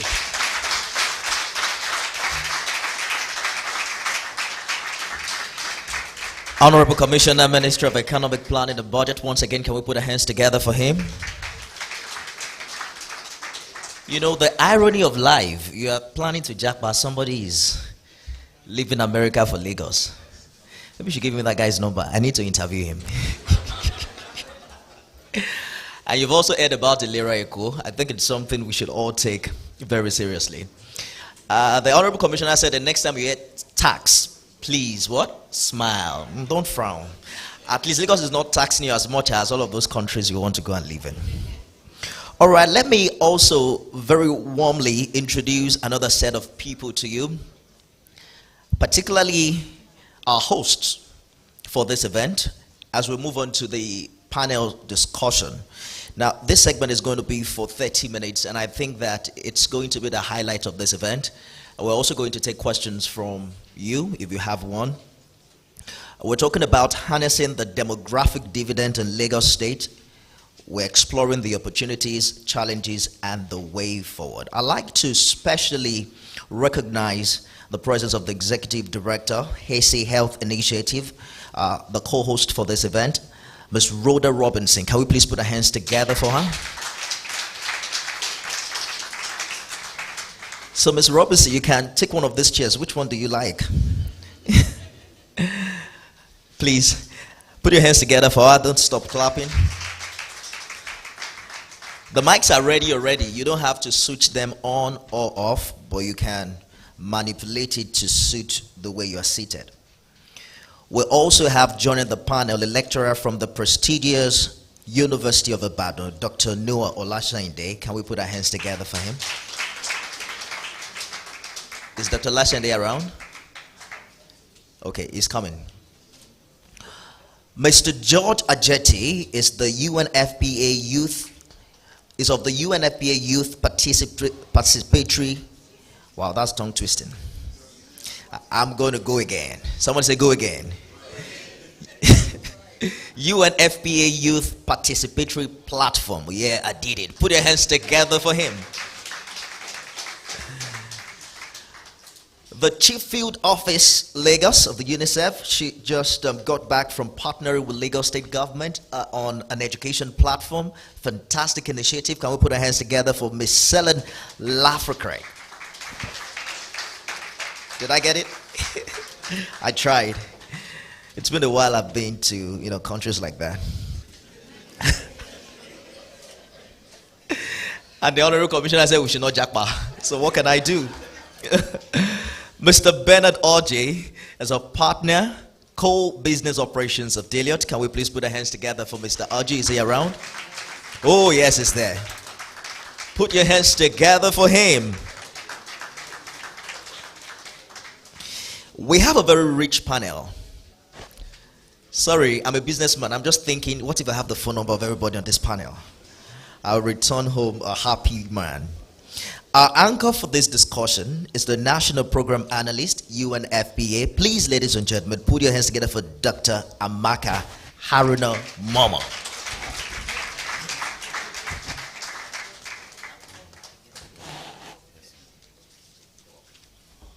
Please allow me call our last panelist, not the least, but please Dr. Morris Atoki from the ABC, Africa Business Coalition on Health. You're welcome. Thank you.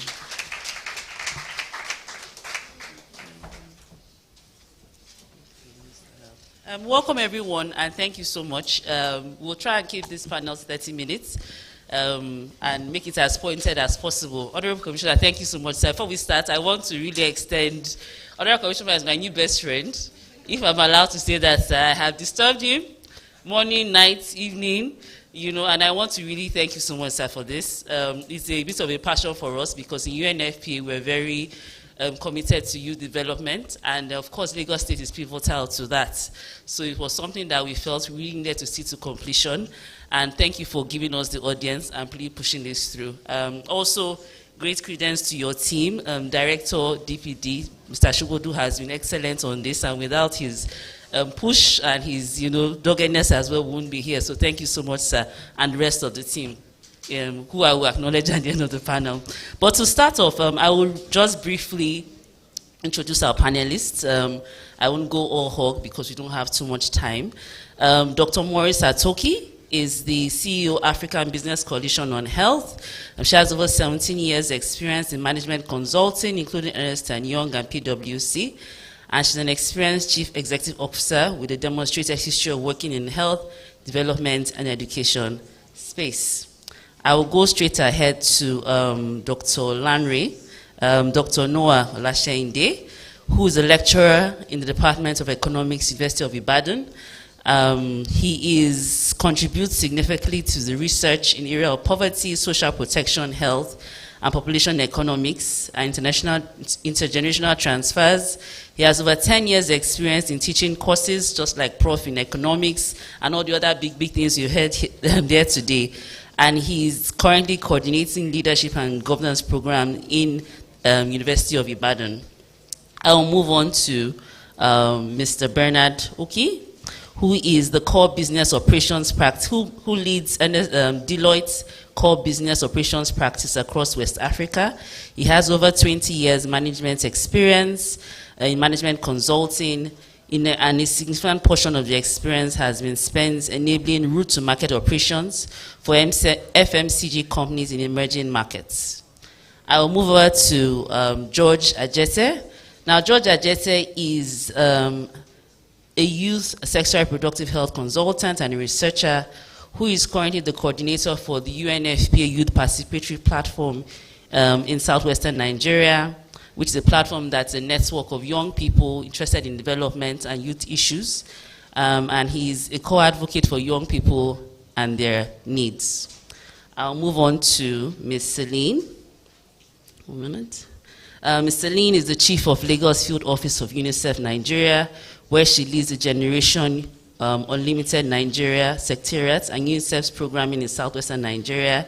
She provides strategic leadership to several teams to deliver results for the Nigerian child.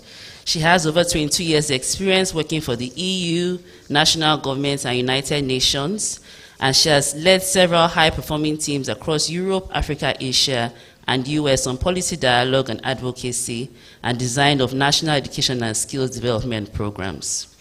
And last but not least, I will move on to Ms. Rhoda, who is one of our conveners here today. She's the founder and executive director of Hazy Health Initiative and a development practitioner with over 15 years in development work.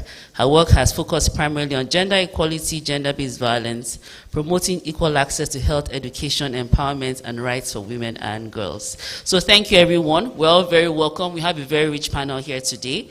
And we're going to try and make it as interactive as possible, but also quite sharp and short. So would ask that your answers are kind of straight to the point, but also impactful at the same time.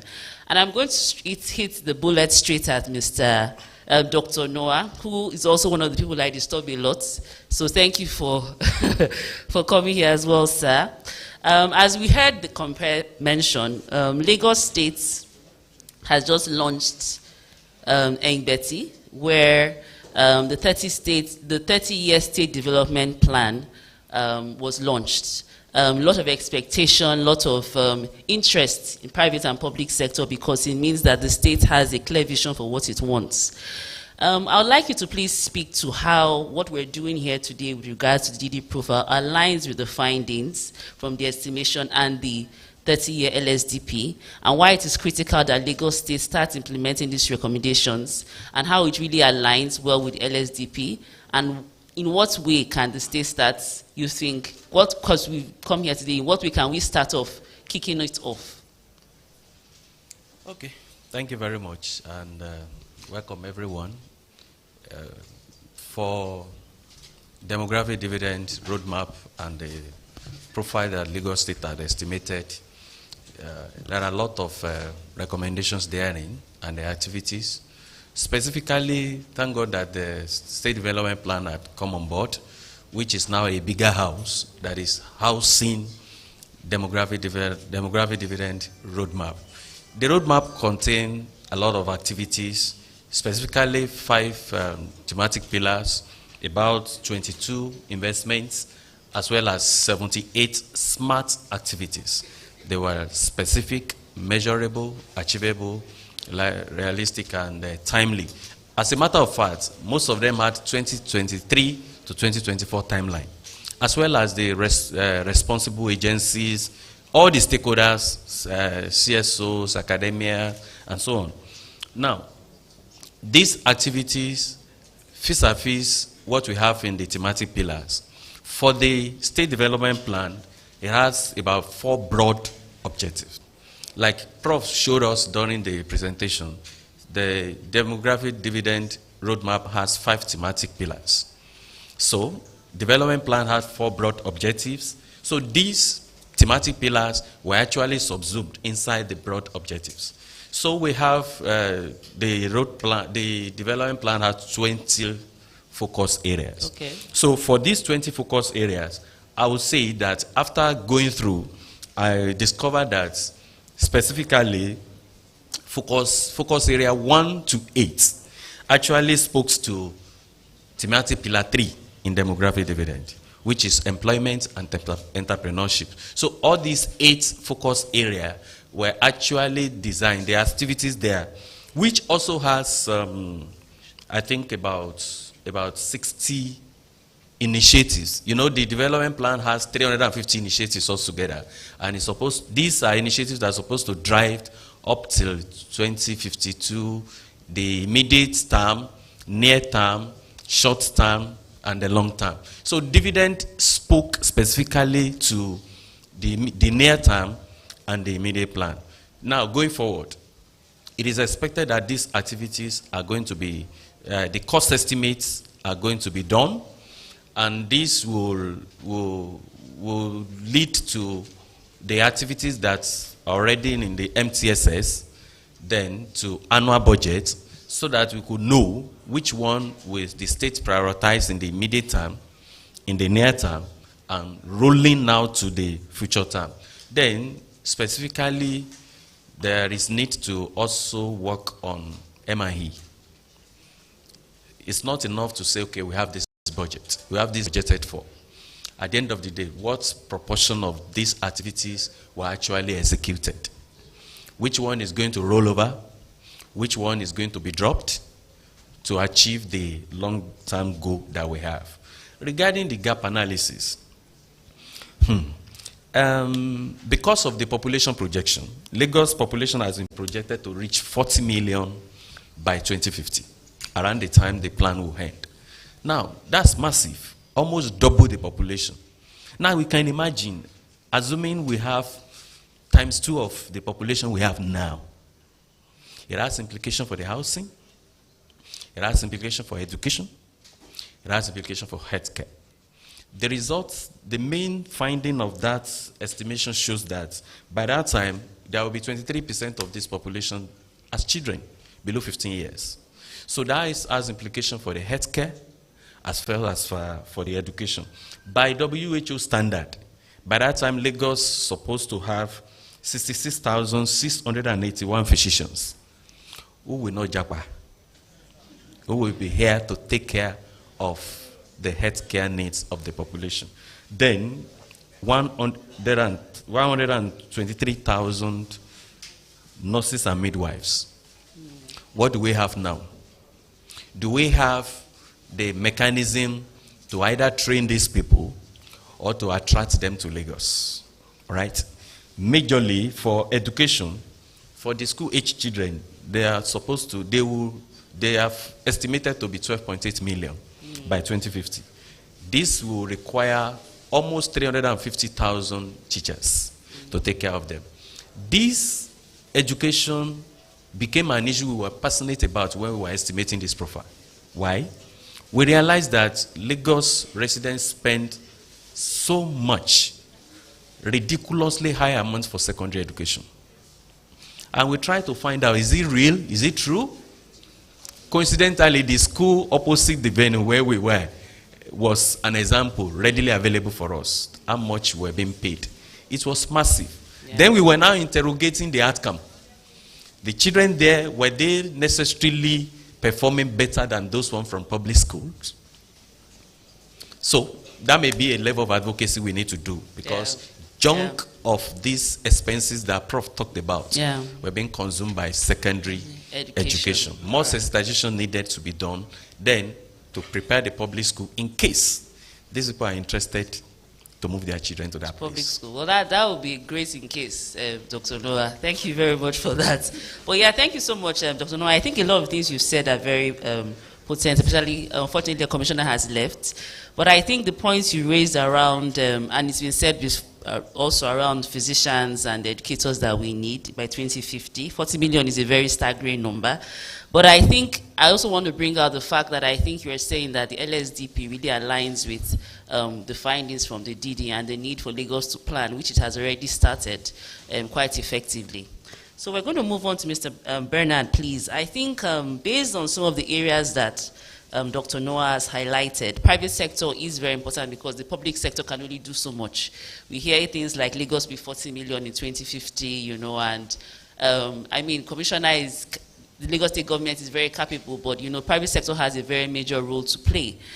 So we'd like to, based on the findings and the things you have heard, you know, albeit overwhelming, we'd like to shed a bit more light, because you are representing private sector here, you know, the role private sector has to play, and some more in practical terms, you know, minus just funding sometimes, but what are the roles and some of the examples you can give, albeit Access Bank or other areas within your sphere, to enable the state to achieve the mandate it has put forward here today. Thank you. The private sector, I mean, clearly has some specific roles to play. There's a role around, first and foremost, partnering with the Lagos state government. The Lagos state government is one of the more advanced states with regards to, you know, the caliber of people in their public service. But the private sector can always, you know, still contribute. Even right now, the private sector, you know, supports the state, the Ministry of, Planning and other ministries as well. So it's about providing the right capacity, providing the right, support to ensure that the plans as they come out can actually be implemented. I want to talk about, going through the literature. There is demographic dividend potential, and then there's also demographic dividend realization. So right now, we're actually, in my view, at the potential stage. If we don't do things, we will never realize it. It would be similar to what we usually have, in Nigeria. We will say Nigeria is a country of potential. So that's where the private sector, comes in. For instance, in moving the plan from plan to action, the private sector can support in, for instance, a PMO. When I say PMO, I mean a project management office, working with the state government to ensure that these plans are itemized clearly. We have who is responsible. We have clear timelines. We have resources allocated, and can help to implement this and implement it effectively. Another area where the private sector can also support is also, on its own. So, for instance, we can look at what Access, Bank is doing right now. Access Bank is, supporting on its own, investing assets, investing people in things around healthcare, things around HIV, etc. So that's another area where the private sector can also contribute. Then there's also awareness. Awareness is critical. The private sector can also help create further awareness to ensure that as politicians say, you carry people along and create that awareness such that they know what is actually happening. So I think those three areas are very critical. All right, thank you so much, Mr. Brennan. I think your points are very well noted. I think the project management office, if we have time, I'll come back to you on that because, having worked, tried to introduce some PMOs to the government system, that's a skill set on its own. Yeah. Having to get it to work beyond government bureaucracy, and those other things. That's something I hope we get to be able to discuss and see how practicable that will be. Awareness, I think, as you mentioned, is also great because sometimes the access, from what I have seen, that private sector has to media houses and to people is a lot more extensive than, public sector. So I think that's awesome. And also integration in core programs itself. Thank you very much. I'm going to move on to Ms. Celine. I think something that was constantly mentioned here was around the youth bulge in Lagos State. Because I work in development, I get a bit tired of hearing about this youth bulge, and, you don't want it to become a cliche, and after a while we do take it for granted. But it is real. And Lagos does have a significant portion of these young people. So I wanted to just ask you because the need to consolidate their potentials, in terms of quality education and skills, and putting in place a technologically adaptive environment for the domestic and labor markets is a key point, action point in the roadmap. I'd like you to speak to some work that UNICEF is doing around this and the potential impact for Lagos State and Nigeria in the broader sense. Thank you. Thank you. Yes, it's. I think it comes to the conclusion of what has been said today by a lot of participants is the potential of coming together between partners to actually address that issue. It's not an issue for Nigeria. It's an issue for the whole world. 1.8 billion people are aged below 24 years old today in the world. So what we call Generation Unlimited, which in Nigeria we call Genu Niger, has sprang from the realization that once we have helped babies, children, adolescents to get to a decent level of education, to get to a decent level of skills, etc., often we find them back in the poverty traps. So the idea sprang from UNICEF. The initiative is spearheaded by UNICEF, but it is a public-private youth partnership platform. And this is where the private sector becomes very, very useful. In Nigeria, it's based in Lagos for very obvious reasons. That's where the private sector is. And the idea is really to crowd in, rather than fundraise, to crowd in partners' assets and resources to respond to a mandate. The mandate for Genu Niger, which is very much aligned with the government's directions, is to ensure that every single young person in Nigeria is connected to the internet, because without that, there is no possibility. The windows on the outside world do not exist. Has access to digital learning, that's very important. The Commissioner for Education about a couple of weeks ago launched the Nigerian Learning Passport in Lagos. That's part of Genu Niger. And also other platforms, digital platforms for delivering skills. The second pillar of the Genu Niger strategy is on workplace readiness. So how do we make young people workplace ready? Because skills and competencies are one thing. What about competencies? Because when you talk to employers or potential employers, they tell you that in 50% of the cases, they cannot find the right competencies, and we're talking about soft competencies, soft skills. So very importantly, and so they're delivering skills, delivering livelihood opportunities, starting from volunteering experience, mentorship, job shadowing, and all the way, of course, to job placement. But that englobes also entrepreneurship skills, because 93% of the world's economic fabric is made of SMEs. I should say micro and SMEs. So this labor market here in Nigeria is not going to be able to cater for all the young people looking for a job out there. We need to make sure that entrepreneurship skills are out there and that the enabling environment is also there. And I'm very happy to hear that's part of the roadmap. The third pillar is on youth engagement, because young people need to be part of the solution. They need to co-create with us. Very importantly, that platform works on those three pillars. It is chaired, the board is chaired by the VP of Nigeria, the Vice President of Nigeria. And we have on board federal ministries like the Ministry of Education. So private sector is very vibrant on board. They make the most of the partners on board of GenU. We have people like Microsoft, Google, Unilever, you name them, IHS Towers for the infrastructures in Nigeria, Airtel, who's actually not only zero rating the digital platforms on which we deliver education, but whitelisting some of them, meaning that every single kid and young person in Nigeria that is connected to the internet, meaning doesn't live in a black spot, as they call them, has free and universal access to those platforms. So it's an important endeavor. There's about 20 private sector partners on board at the moment, trailblazing to do this. And I cannot but take this opportunity to invite Access Bank, who's here today, and welcoming this event to come on board as well, to continue supporting not only the Lagos state government, which still obviously very much needs it, but the nation as a whole.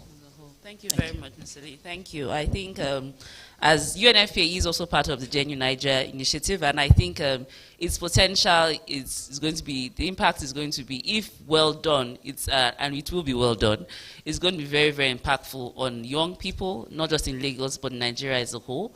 I think it's something that the state government will obviously key into very, very strongly going forward.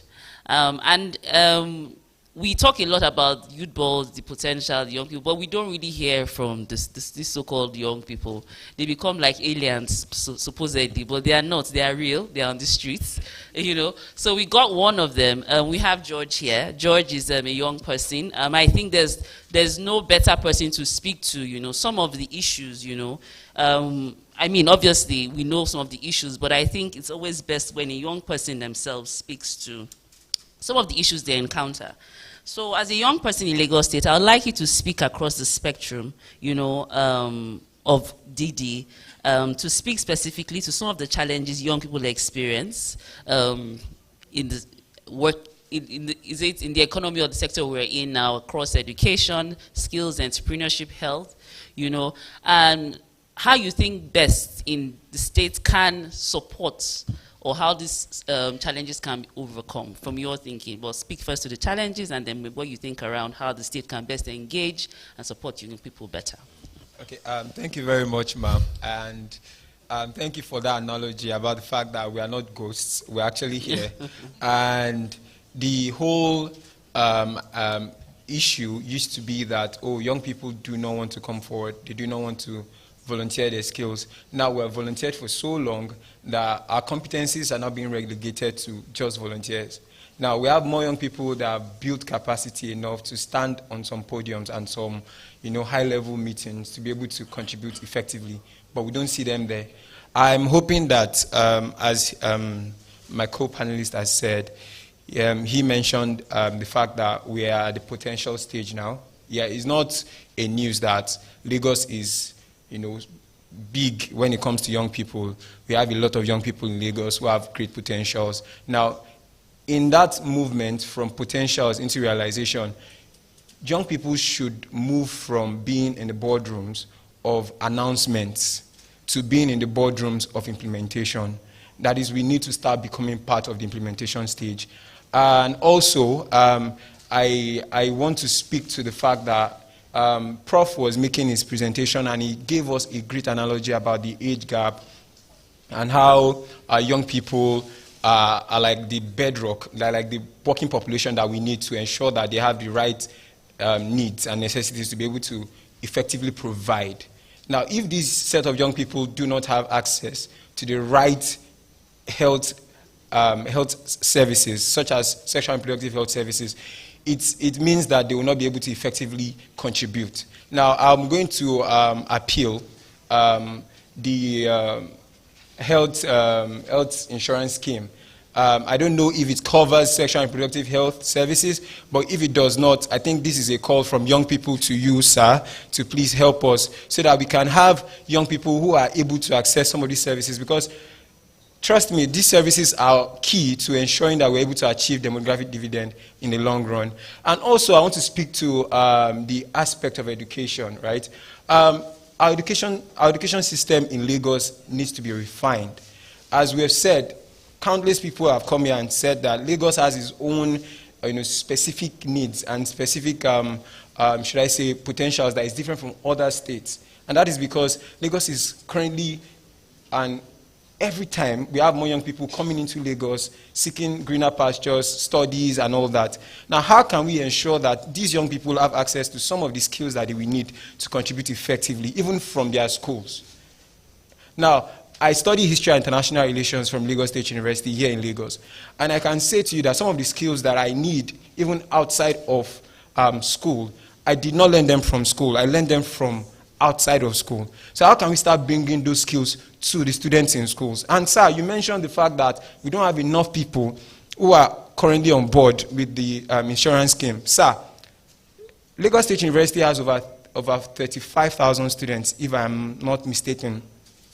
How can we ensure that these students are onboarded into that scheme?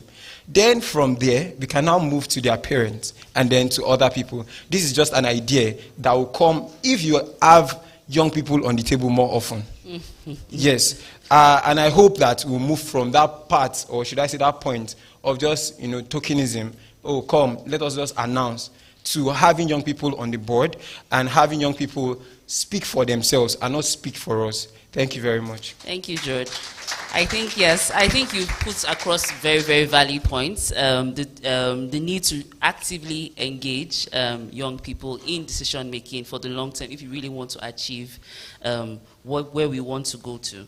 I'll move over to Ms. Rhoda. You're going to speak. I want you to speak specifically around civil society, because civil society is an often overlooked but very important partner in terms of demographic dividend. We say private sector is public sector, and somewhere in between, civil society gets missing, So I want to really ask you to speak, or the time is going, a bit briefly, to what roles civil society has to play in supporting the state to achieve its mandate, and what are some of the practical ways that the state government can actually get civil society in terms of CSOs and NGOs, involved in achieving this mandate. As the Honorable Commissioner had already said it then, that now we have the roadmap, and the next stage is implementation. And that's a key point where the civil society, or what I would like to say the third sector, that covers civil society, non-profit organizations, charities, social enterprises, can actually come in and ensure that this roadmap is implemented to the fullest.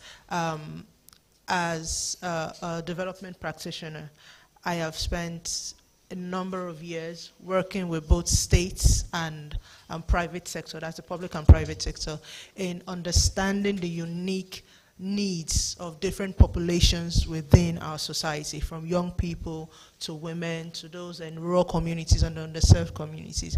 And these are the kind of knowledge and experience that the states would need in identifying the key areas that they need to first put investments in to achieve that immediate or short-term wins and then the long-term wins.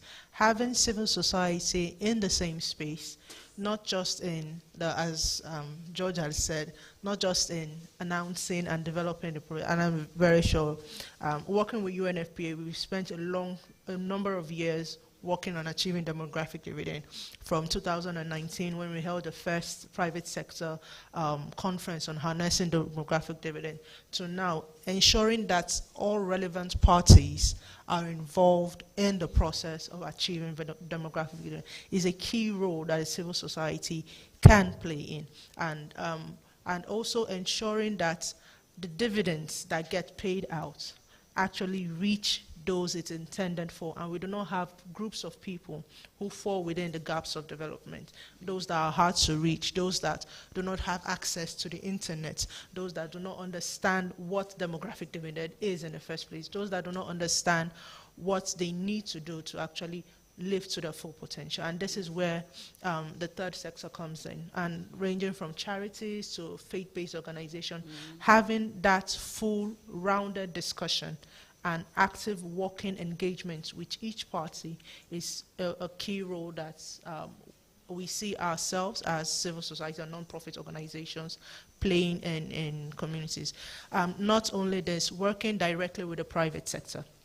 The private sector has a wealth of resources, not just finance. They have the technical knowledge, they have the innovation, they have the research that is required to make sure that everything we do is put in, it's fully utilized.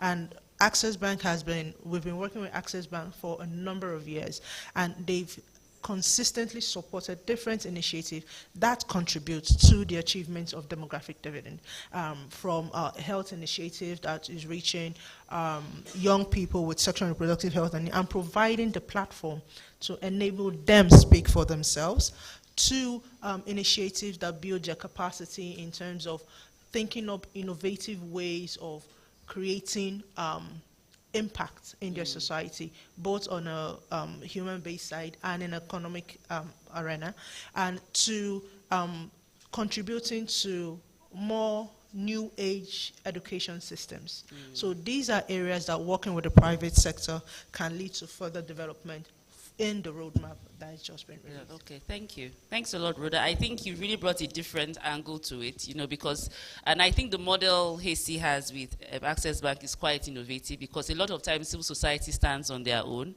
and when you don't have the buga to, to show up in the commissioner's office, but when you have another entity that, has that buga, quote unquote, to push you further, it makes a big difference. And civil society has a lot to offer.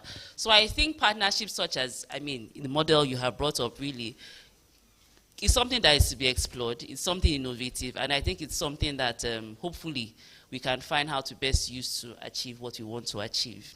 I'm going to go to Ms. Morris, who is our last speaker, and then everybody will have, just so that we are mindful of time, have a last word. So start thinking of your last word to usher yourself out. And if they're going to tweet something, let it be tweetable like Prof's tweet, so thinking of that. So Ms. Morris, I come to you last as a coalition on health. And I think health is, we always, even though I'm a doctor, I'm not biased, I disclaim that, but it is a very significant part of achieving the demographic dividend, not the more areas of health that we don't like to speak about, maybe people are not comfortable with. So we're going to just speak to health in general and its role and what African Business Coalition on Health role that your organization has to play in terms of private sector bringing in healthcare to enable the state to achieve its mandate around demographic dividend. Thank you. Thank you very much, Amaka. Good morning, everybody. Morning. Sorry, I was hoping I won't be the last person that you will call because I'm so cold. I know, sorry. Something can be adjusted. But I'm very privileged to be here. Thank you for having me. My perspectives are a bit persuasive in the sense that I've been educated. I like the fact that Prof took us through the meaning of demographic dividends today. And the Honorable Commissioner for Budget and Planning of Lagos State also gave us a bit of highlight about what is going on in Lagos State and how we can harness this demographic dividend. From the viewpoint of health, I'm going to do something that is a bit unconventional. So I'm not going to talk to the casual maternal mortality. We've heard about that. We've heard about responsible fertility. I'm going to talk about brain capital. So we've heard about JAPA. Almost everybody here, give a sense of JAPA as well. And I'm just going to rethink, like the Honorary Commissioner prescribed to us, to say all of these things we're thinking about, especially from a state point of view, Lagos State to be precise. Why don't we, just step back a little and reimagine the possible? So imagine that JAPA is a result of us not really paying attention to the level of brain capital that we have at a national level and at a sub-national level, which is Lagos State. In the sense that we're investing heavily in all of these young people, brilliant mind for that purpose, but we're not paying attention to the dividends, to the returns, and how we want to harness them. I think it's high time, and in very advanced countries in neuroscience, there's a study of brain capital. It's deliberate. When you get people, and you see this the person from the youth community is saying to all of us, we want to go beyond just being there. We want to interact. We want you to hear our viewpoint. What comes to mind is that my first response to him is that sometimes we're not comfortable enough yet because of the perspective they bring. But imagine that we're investing more in them. Remember that they have what we don't have. They have access to technology in a way that at our own level, we're unlikely to harness what they are doing in technology. So imagine that because we're taking returns from them, that is advantageous to the state at some point, and we're focusing on the return on the investment that we've made on them. So we want them at the table because we want to harness their minds, because we have a stake in their brain, because it's capital to us. I think that thought process is going to help us at a national level and at a state government level to begin to think about, indeed, beyond just educating them, ensuring that they are ripe for the table and they are robust enough in thinking to add value to all the ongoing conversations about demographic dividends. I think until we get to that level of rethought and reimagining the possible, we will just be talking about educating them. We'll just be talking about, all of those things that are a bit conventional. So talk about things that we typically don't learn in school, like the gentleman mentioned. A lot of times we come out into the work community and we realize, what was I doing for 5 years? Studying law, when they don't even, this thing is not applicable, in the real life. And we begin to think, if I had done this in 2 years, and somebody took the cue to help me with what exactly happens in the real world, I will be able to address realities and be more relevant and be more productive and enable my states to earn dividends because they've invested in me. I think it's high time we begin, like I said, it's persuasive. I'm only appealing that we begin to think in that regard. The difference between shareholders and stakeholders is that one is just a bit of private sector, another one is like the public. If we are thinking like critical stakeholders who have stake, in all of these areas of demographics that we're being educated on today, it will give us a sense of urgency to reap the dividends. And I will stop there. Well, thank you. Thank you very much, Dr. Boris. I think you wrapped us up very nicely. And I think I like what you said around shareholders or stakeholders. So I'm curious. So who is, in terms of his shareholder and his stakeholder, that's very insightful thought here.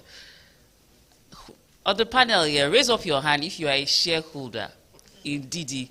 I'm going to ask as a shareholder, in terms of how you understand it. So are you a shareholder or a stakeholder? You think very deeply before you raise your hands. So we're going to do shareholder first, then stakeholder.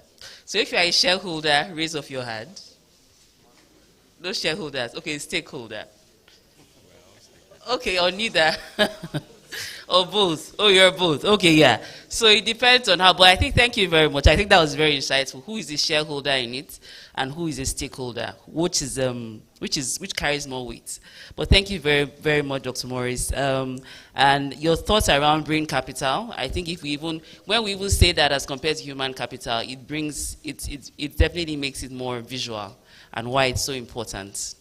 So we're going to round up now. Thank you for a very exciting panel. But before we go, your rounding thoughts. I'm going to start with Rhoda because I can do that because she's my sister. So Rhoda, your closing thoughts around all this. Where we go, and we'll just go downwards that way. Microphone. I completely forgot. Okay. Rounding thoughts. The Lagos State Roadmap is for everyone. Every single person has a role to play, and borrowing from Morris, whether you're a stakeholder, a shareholder, or you're the person being invested in, we all have an equal stake in ensuring that we are able to harness demographic dividend. Thank you very much. Yeah, thank you. Ms. Celine? Thank you. The last thought is really, I think it englobes what pretty much everybody has said. It's all in the partnership and it needs to be driven by youth. And that's the exact essence of Genuine Niger as a public-private youth partnership platform, the first one in the world to include youth in the same manner as public actors and private actors. So just wanting to extend an invitation also to the Lagos State government. We are nationwide, but we're here to work together and support you with this endeavor. Thank you, Drew. Okay, I'm next, right? Yeah. Okay, so my final words are going to be in cue with what the last person that spoke My name is about. Morris. Sorry, Ms. Morris said. I don't see young people as shareholders. You are the shareholders. And you are the stakeholders too. But we are the stake. So we are asking you that haven't held us, haven't trained us thus far, give us the space to shine. And on the long run, we are going to be able to achieve the demographic dividend that we want only if you allow us to give back. And giving back not on the seats, not in crowd, on the table. And I hope that that is going to be allowed. So help us God.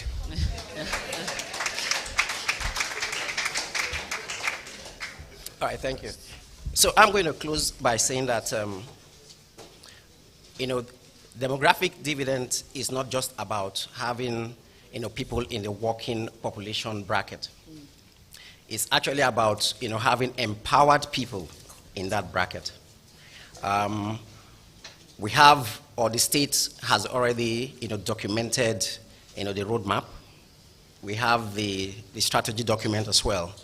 But I also know that Nigeria is filled with lots of action plans, rolling plans.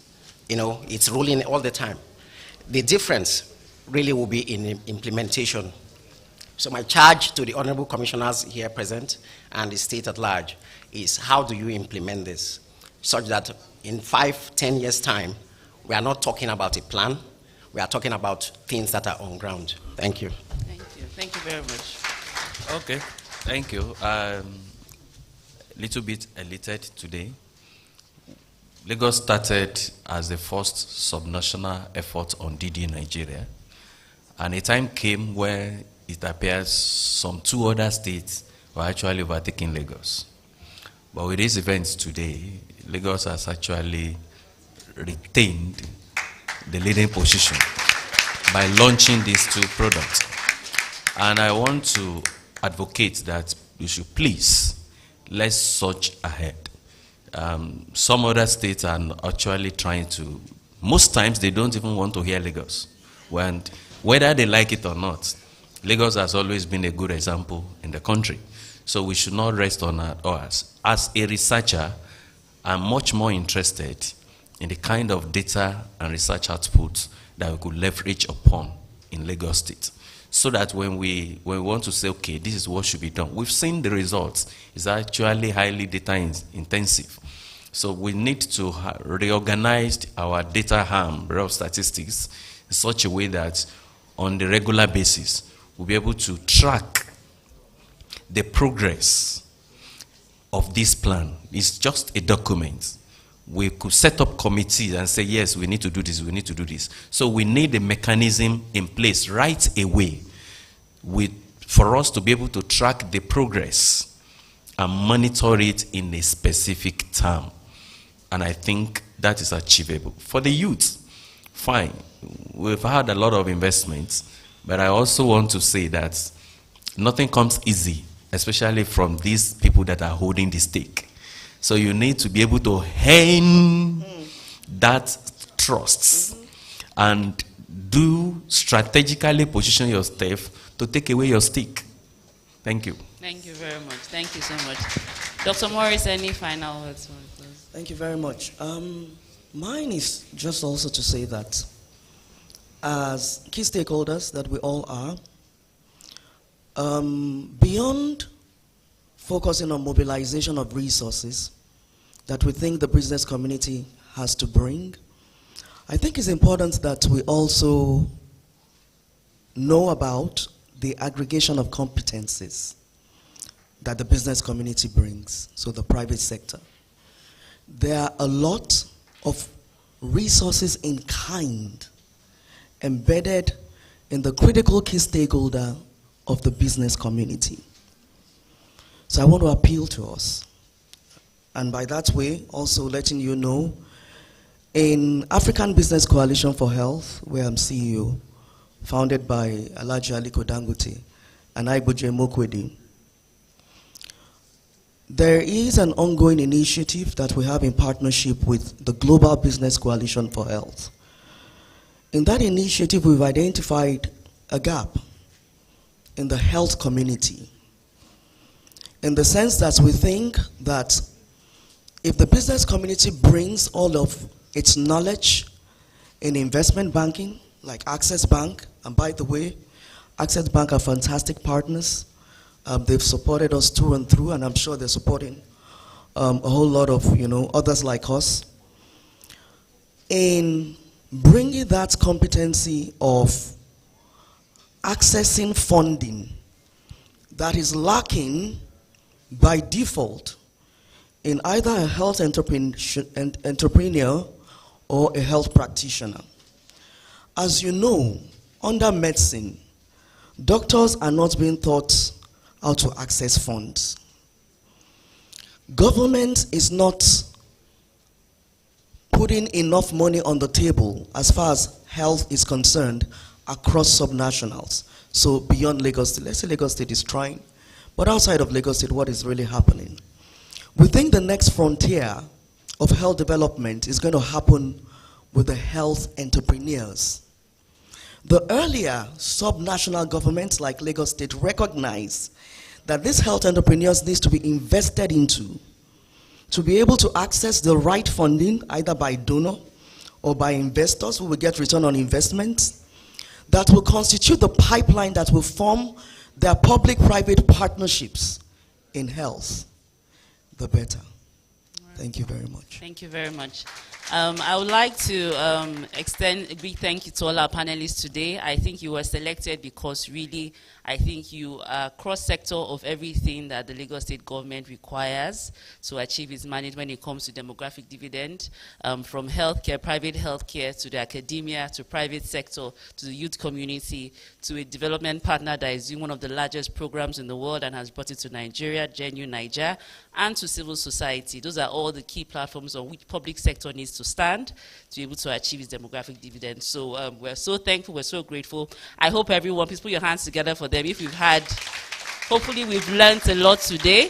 Thank you once again, and well done. Thanks a lot. Thank you.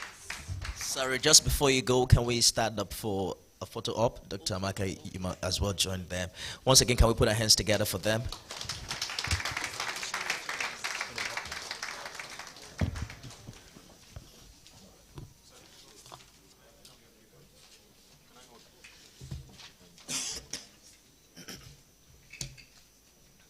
All right, so this is the photograph up for the stakeholders, shareholders, and those who are at stake. I heard someone said we should take the stick. There are a lot of vocabularies we are here that we are learning today. Once again, can we put our hands together for them? Well, we might as well have the Lagos State Executive Council meeting after this, because I just saw that the Commissioner for Information walked in. Can we put our hands together for Mr. Gbenga Motosho? The Commissioner for Education was here earlier. So maybe Mr. Gunnar will just come and we'll all start our meeting. All right, once again, can we celebrate him for coming? Thank you so much. All right, so in the next 1 minute, I'm going to invite the Chief Resilience Officer, who has a response to one of the questions raised by the panel. Thereafter, we're going to have the unveiling to be anchored by the Honorable Commissioner for Economic Planning and Budgets, as well as the other stakeholders present with us. But before then, we're going to have a photo op with some of our distinguished guests here. So please, let's put our hands together for Dr. Folayinka Dania for 1 minute, right? Yes. You can do better than that. Thank you. Good afternoon, everyone. So we wanted to quickly answer the question that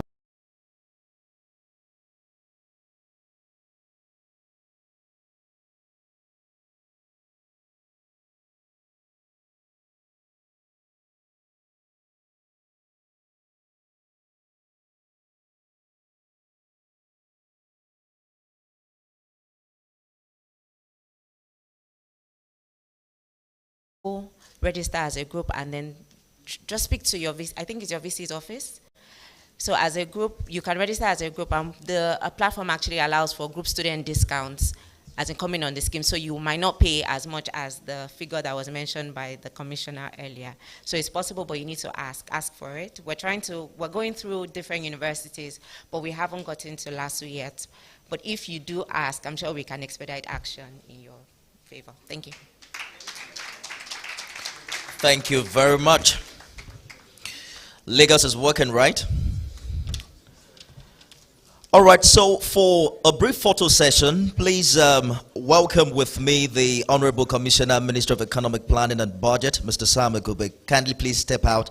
I'd like him to be joined by Mr. Dashid Dasoget of the UNFPA, and also Mrs. Omobolanle Victor Lanion, the Head of Sustainability for Access Corporation.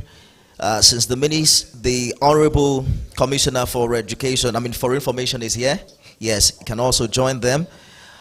Where is Ms. Rhoda Robinson, Executive Director, Hesse Health Initiative?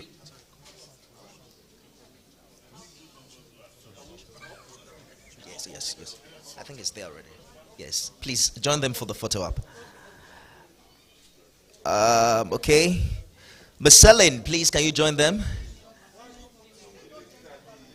Is Ms. Selin still around? Ms. Selin from UNICEF?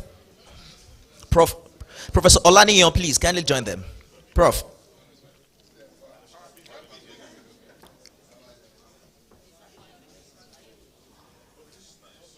Prof, please join them.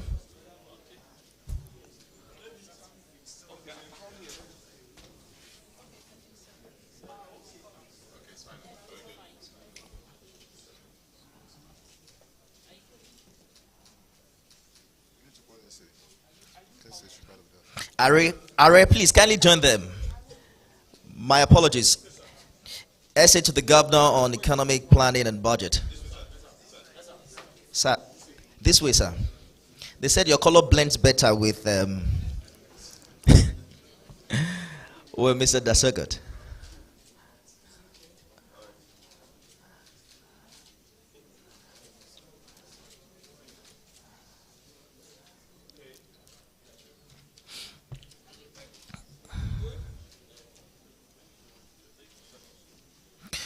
All right, let's have the unveiling of the document. I'm just going to call on the Honorable Commissioner, Ministry of Economic Planning and Budget, to kindly step forward alongside other stakeholders and partners representative from Hazy Health Initiative, representative from Access Corporation, SA, special advisor to the governor, economic planning and budget, and also representative from the United Nations Population Fund.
Are we good now?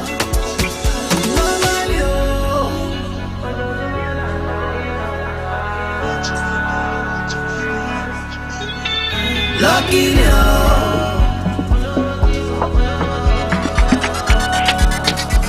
Me, I just want to be high.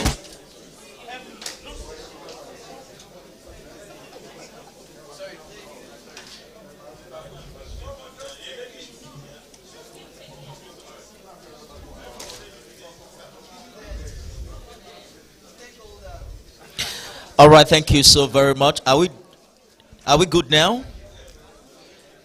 Thank you so much. Once again, can we put our hands together? There you have it, ladies and gentlemen, the launch of the Lagos State demographic dividend roadmap and profile. Access Corporation, Mrs. Victor Lanio. All right, can we please have a seat?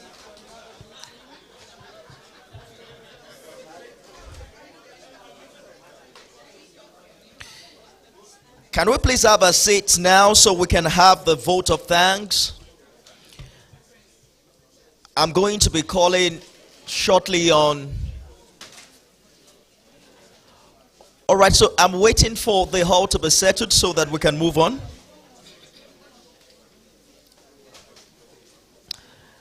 Please, thank you. Mrs. Victor Lanio, is this how cold Access Corporation is always? Is that why Access Bank is very cool? You don't need to jackpot. Oh my God. Because I can see some people are shivering big time. But don't worry, there's a lunch to warm me up. And I'll be sharing the details shortly. But let us welcome the Senior Special Assistant to the Governor on Development Partnerships and Economic Planning, Ms. Aishat Agbaje, for a lunch, for our vote of thanks. Please, can we put our hands together for her?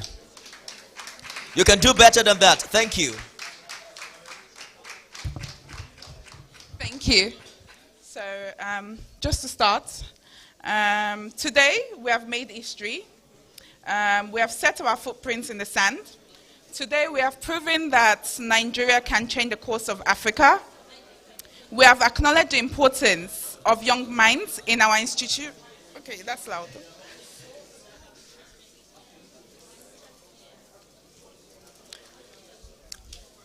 We have acknowledged the importance of young minds in our institutions, daily and workforce. I say this often, young people make nearly 50% of the future. Young people make nearly 50% of the world's population, but 100% of the future. So with deep satisfaction, I am glad to have been part of this launch. As Dr. Morris mentioned, we must begin capitalizing on the dividends of youth. And we totally agree. I'm even more proud to be in this current administration led by Governor Babajide Olusola Sanwo-Olu. Lagos is still setting the pace. Lagos is working. To this end, I want to say a big thank you to the Ministry of Economic Planning and Budget, led by the amiable Commissioner, Sam Egube, who never fails to take up even the most tasking task. So there's a comment that MEPB is working. It's true, we are working. And he's continuously proven that it can be done. I want to say a big thank you to UNFPA and Access Bank. I want to say a big thank you to AC as well, AC Health.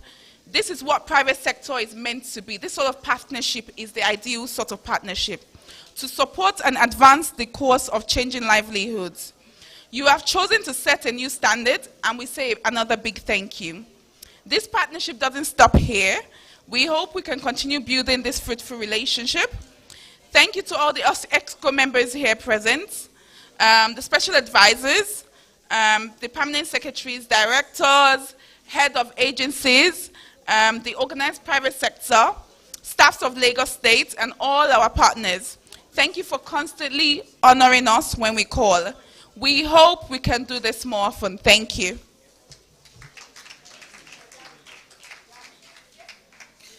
Thank you so very much. A big thank you to everyone who's made it out today and everyone who's joined us online.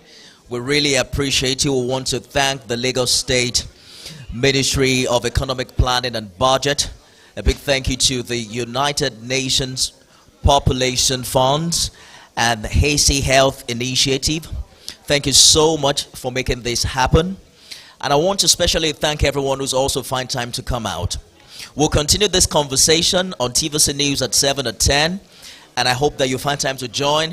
If you don't watch television, you can follow me on every social media handle at Nifemi Oguntoye. Or better still, just call me to anchor your next corporate event and you'll see me again. God bless you, everyone. See you some other time.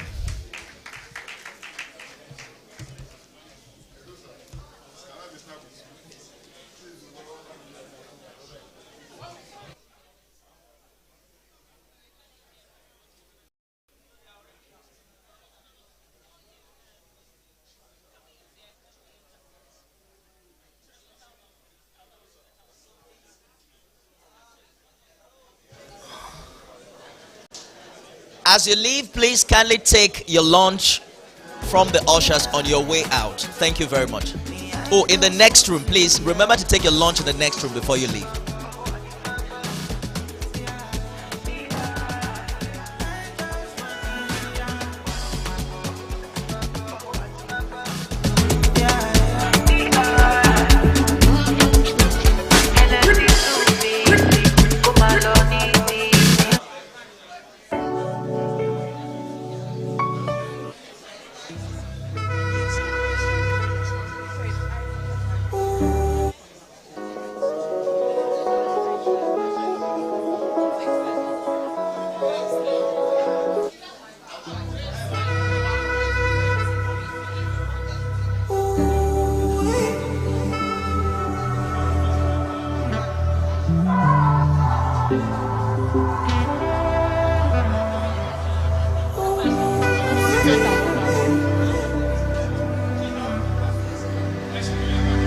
Never seen a greater man.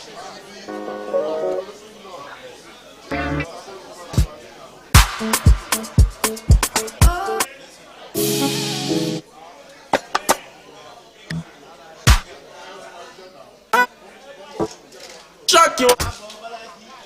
We are.